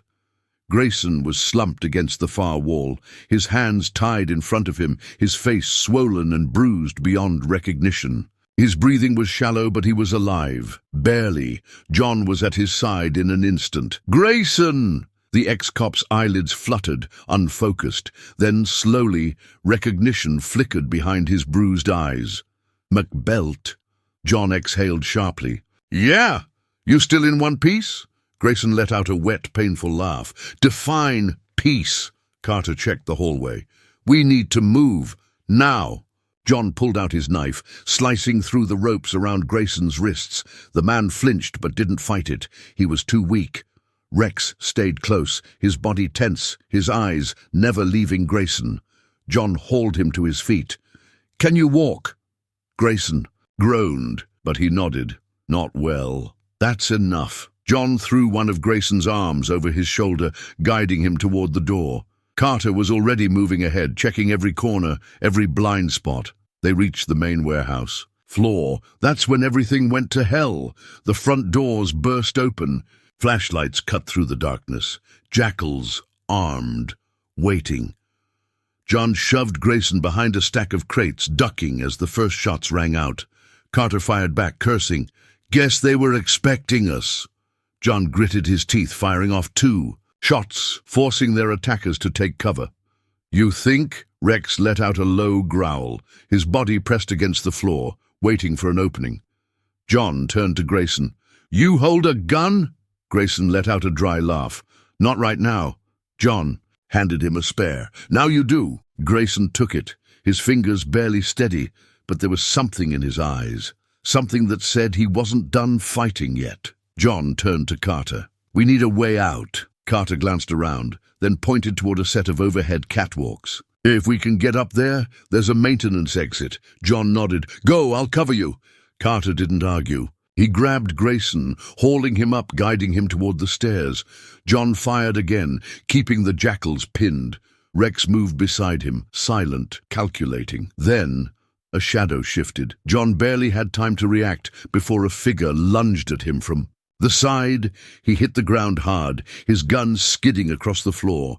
The jackal above him pressed a forearm against his throat, grinning through bloody teeth. Should have walked away, cop. John struggled, his vision blurring. Then a blur of Rex. The dog hit the attacker with the full force of his weight, sending the man sprawling. Before he could react, Rex's teeth were at his throat, a growl vibrating through the room. John coughed, pushing himself up. Rex! The dog hesitated, just for a second. Then he let go. The jackal gasped, clutching, his neck scrambling backward. He was alive, but only because Rex had chosen to let him be. John grabbed his gun and ran. Carter was already on the catwalk, firing down, covering them. Grayson was moving, slow but steady. John took the stairs two at a time, Rex right beside him. They reached the exit. Carter kicked it open. "Go, go, go!" They spilled out into the alleyway, the cold night air hitting them like a wall. John didn't stop. He half-dragged Grayson to the waiting car, shoving him into the back seat. Carter jumped in the passenger side. Rex leapt in last. John floored it. The warehouse shrank behind them. The jackals wouldn't be far behind. Carter was breathing heavy. "You get what you wanted?" John glanced at Grayson in the rearview mirror. The ex-cop coughed, smirking weakly. "Yeah," he rasped, "and you just made a lot of enemies." John exhaled. He knew, but for the first time they weren't just fighting alone. This was bigger than them now, and if the jackals thought they were going to win, they were dead wrong. John kept his foot on the gas, weaving through the city streets. Like a man being chased by ghosts. The jackals weren't far behind. He could feel them lurking just out of sight, regrouping, planning their next move. They wouldn't let this slide. Carter wiped blood from his forehead, letting out a slow breath. "That was fun," John shot him a glare. "You and I have very different definitions of fun." Carter smirked, rolling his sore shoulder. "Yeah, well, you're the one who dragged me into this." John didn't argue. He kept his hands steady on the wheel, glancing at the rearview mirror. Grayson sat, slumped in the back seat, his breathing uneven. He looked worse under the dim glow of passing streetlights, his bruises darker, his skin pale. But his eyes were open, locked on John. "You should have left me there," Grayson muttered, voice hoarse. John scoffed. "You really think that was an option?" Grayson exhaled, shaking his head slightly. "You don't get it," John gritted his teeth. "Then explain it to me." Grayson hesitated, then let out a bitter chuckle. "I'm already dead, McBelt. The second they grabbed me, it was over. Vance doesn't leave survivors." He leaned his head back against the seat. "And now you're on his list too." John clenched the wheel.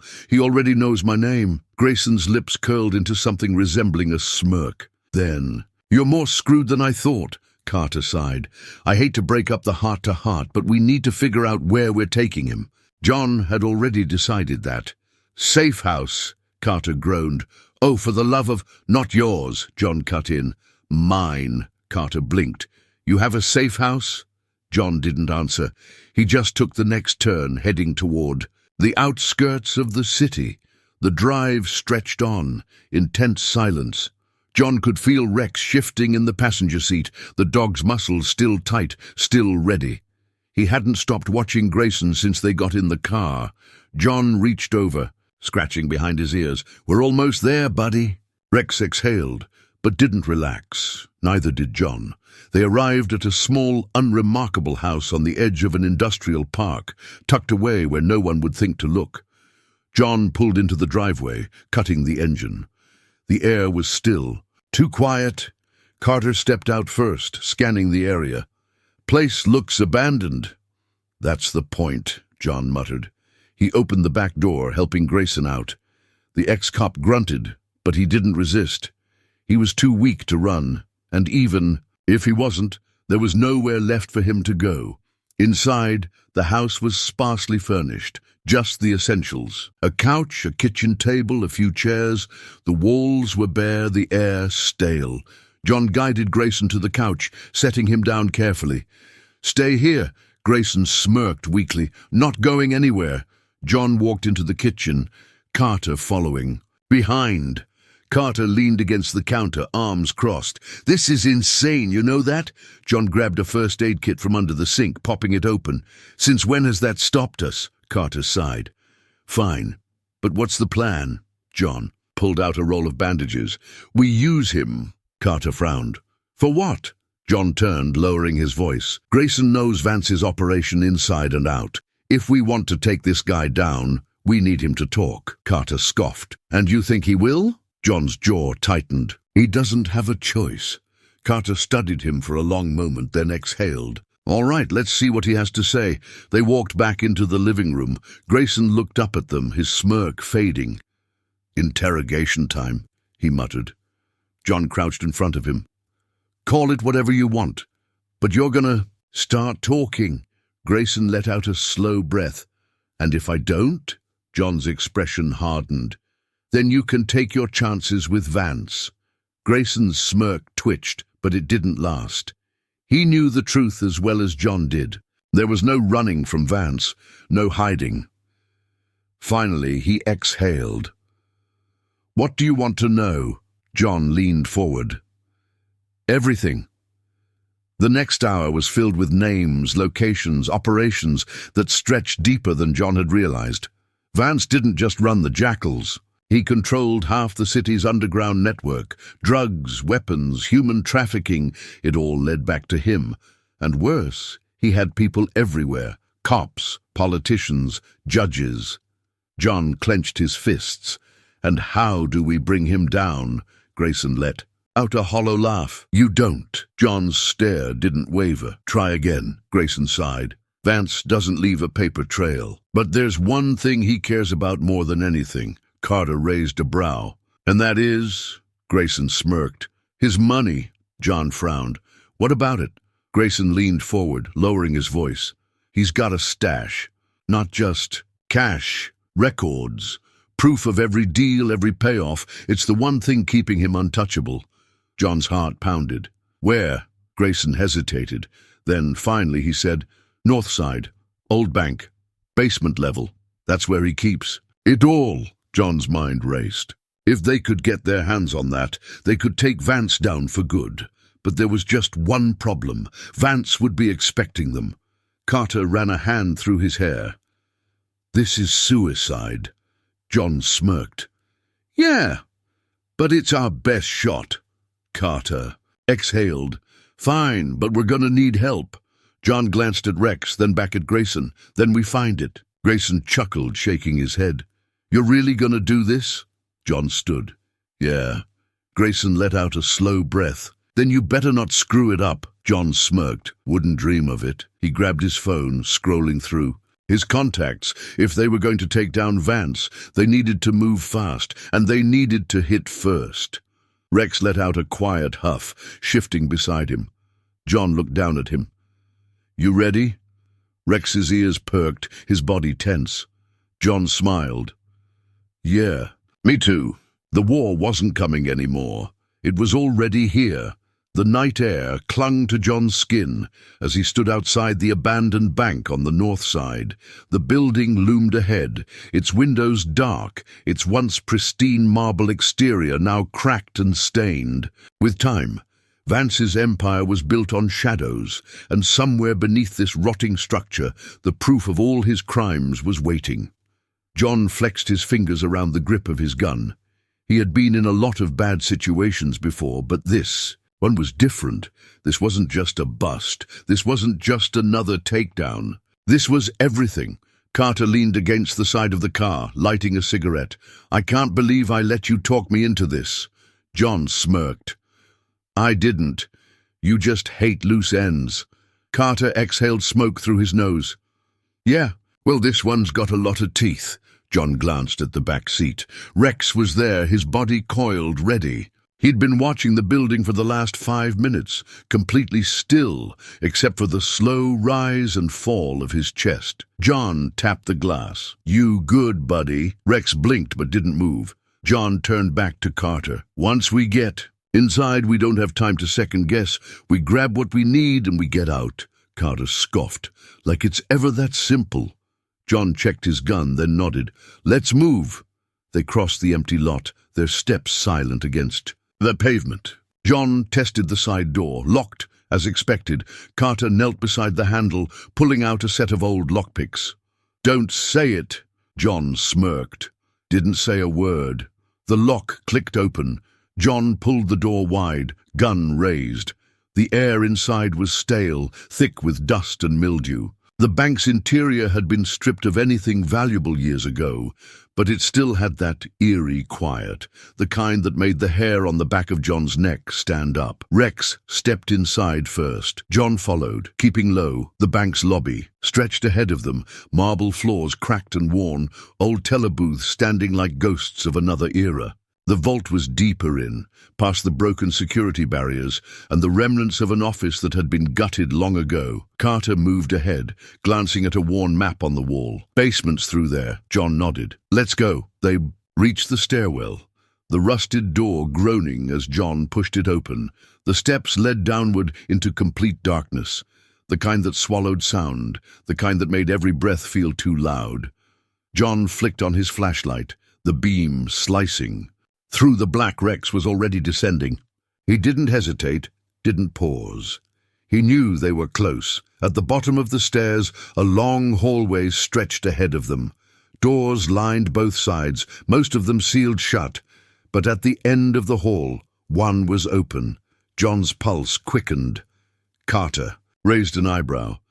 "That feel like an invitation to you?" John exhaled. "Only one way to find out."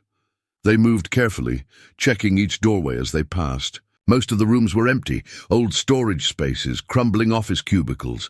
But then John reached the open door. Inside, a single metal table stood in the center of the room, and on top of it a laptop. John frowned.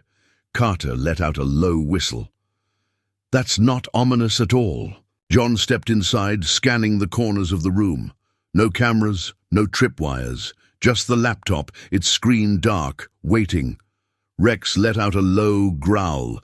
John tapped the touchpad. The screen flickered to life, a video file. Carter groaned.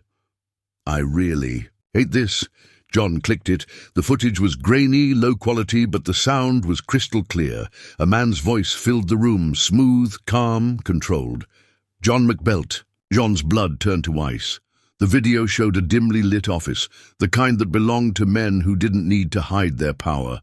Behind a massive desk sat a man in a dark suit, his face partially shadowed, but John didn't need to see him clearly. He already knew. Vance. The man leaned forward, folding his hands. "If you're watching this, that means you didn't listen," he smirked. "I can't say I'm surprised." Carter let out a breath. "Shit," Vance continued. "I'll make this simple. You don't walk away from this, McBelt. You don't get to be the hero. You don't get to win." John's fingers curled into a fist. "You have something that belongs to me," Vance said. "Grayson. And I want him back." John exchanged a look with Carter. Vance's smirk widened. "You see, I don't mind losing pawns, but I do mind losing control. So here's what's going to happen." He leaned back, exhaling. "You're going to bring him to me, and if you don't..." The video cut. Static filled the screen. Then new footage. John's stomach dropped. The screen showed an apartment complex. His apartment complex. The camera panned slowly, zooming in on his door. Then the screen went black. John's breath came out slow, measured. He forced his heartbeat to steady. Carter muttered, "Well, that's not great." John didn't respond. He turned, walking out of the room. Carter followed. "What's the move?" John reached the stairs, taking them two at a time. "We get back to Grayson." Rex was already ahead of them, his body tense. They hit the ground level, stepping into the cold air. John pulled out his phone, dialing. Grayson answered on the second ring. "Took you long enough?" John didn't waste time. "You still at the safe house?" A pause, then, "Yeah, why?" John's stomach twisted. "Lock the doors." Grayson chuckled. "Oh, that's comforting. What the hell's going on?" John's grip on the wheel tightened. "Vance knows where you are." Silence, then a slow exhale. "Well," Grayson muttered, "guess I should have seen that coming." John glanced at Carter. "We're coming to you. Stay put." Carter raised an eyebrow as John hung up. "You really think he's just going to sit tight?" John started the car. "No." Rex let out a quiet huff from the passenger seat. John exhaled. "Yeah, buddy, I know. This wasn't just about Grayson anymore. This was about making a stand." Vance had been pulling strings for too long, playing games from the shadows. John was done playing. He shifted into gear, tires screeching against the pavement. By the time this was over, one of them wouldn't be walking away, and John had no intention of losing.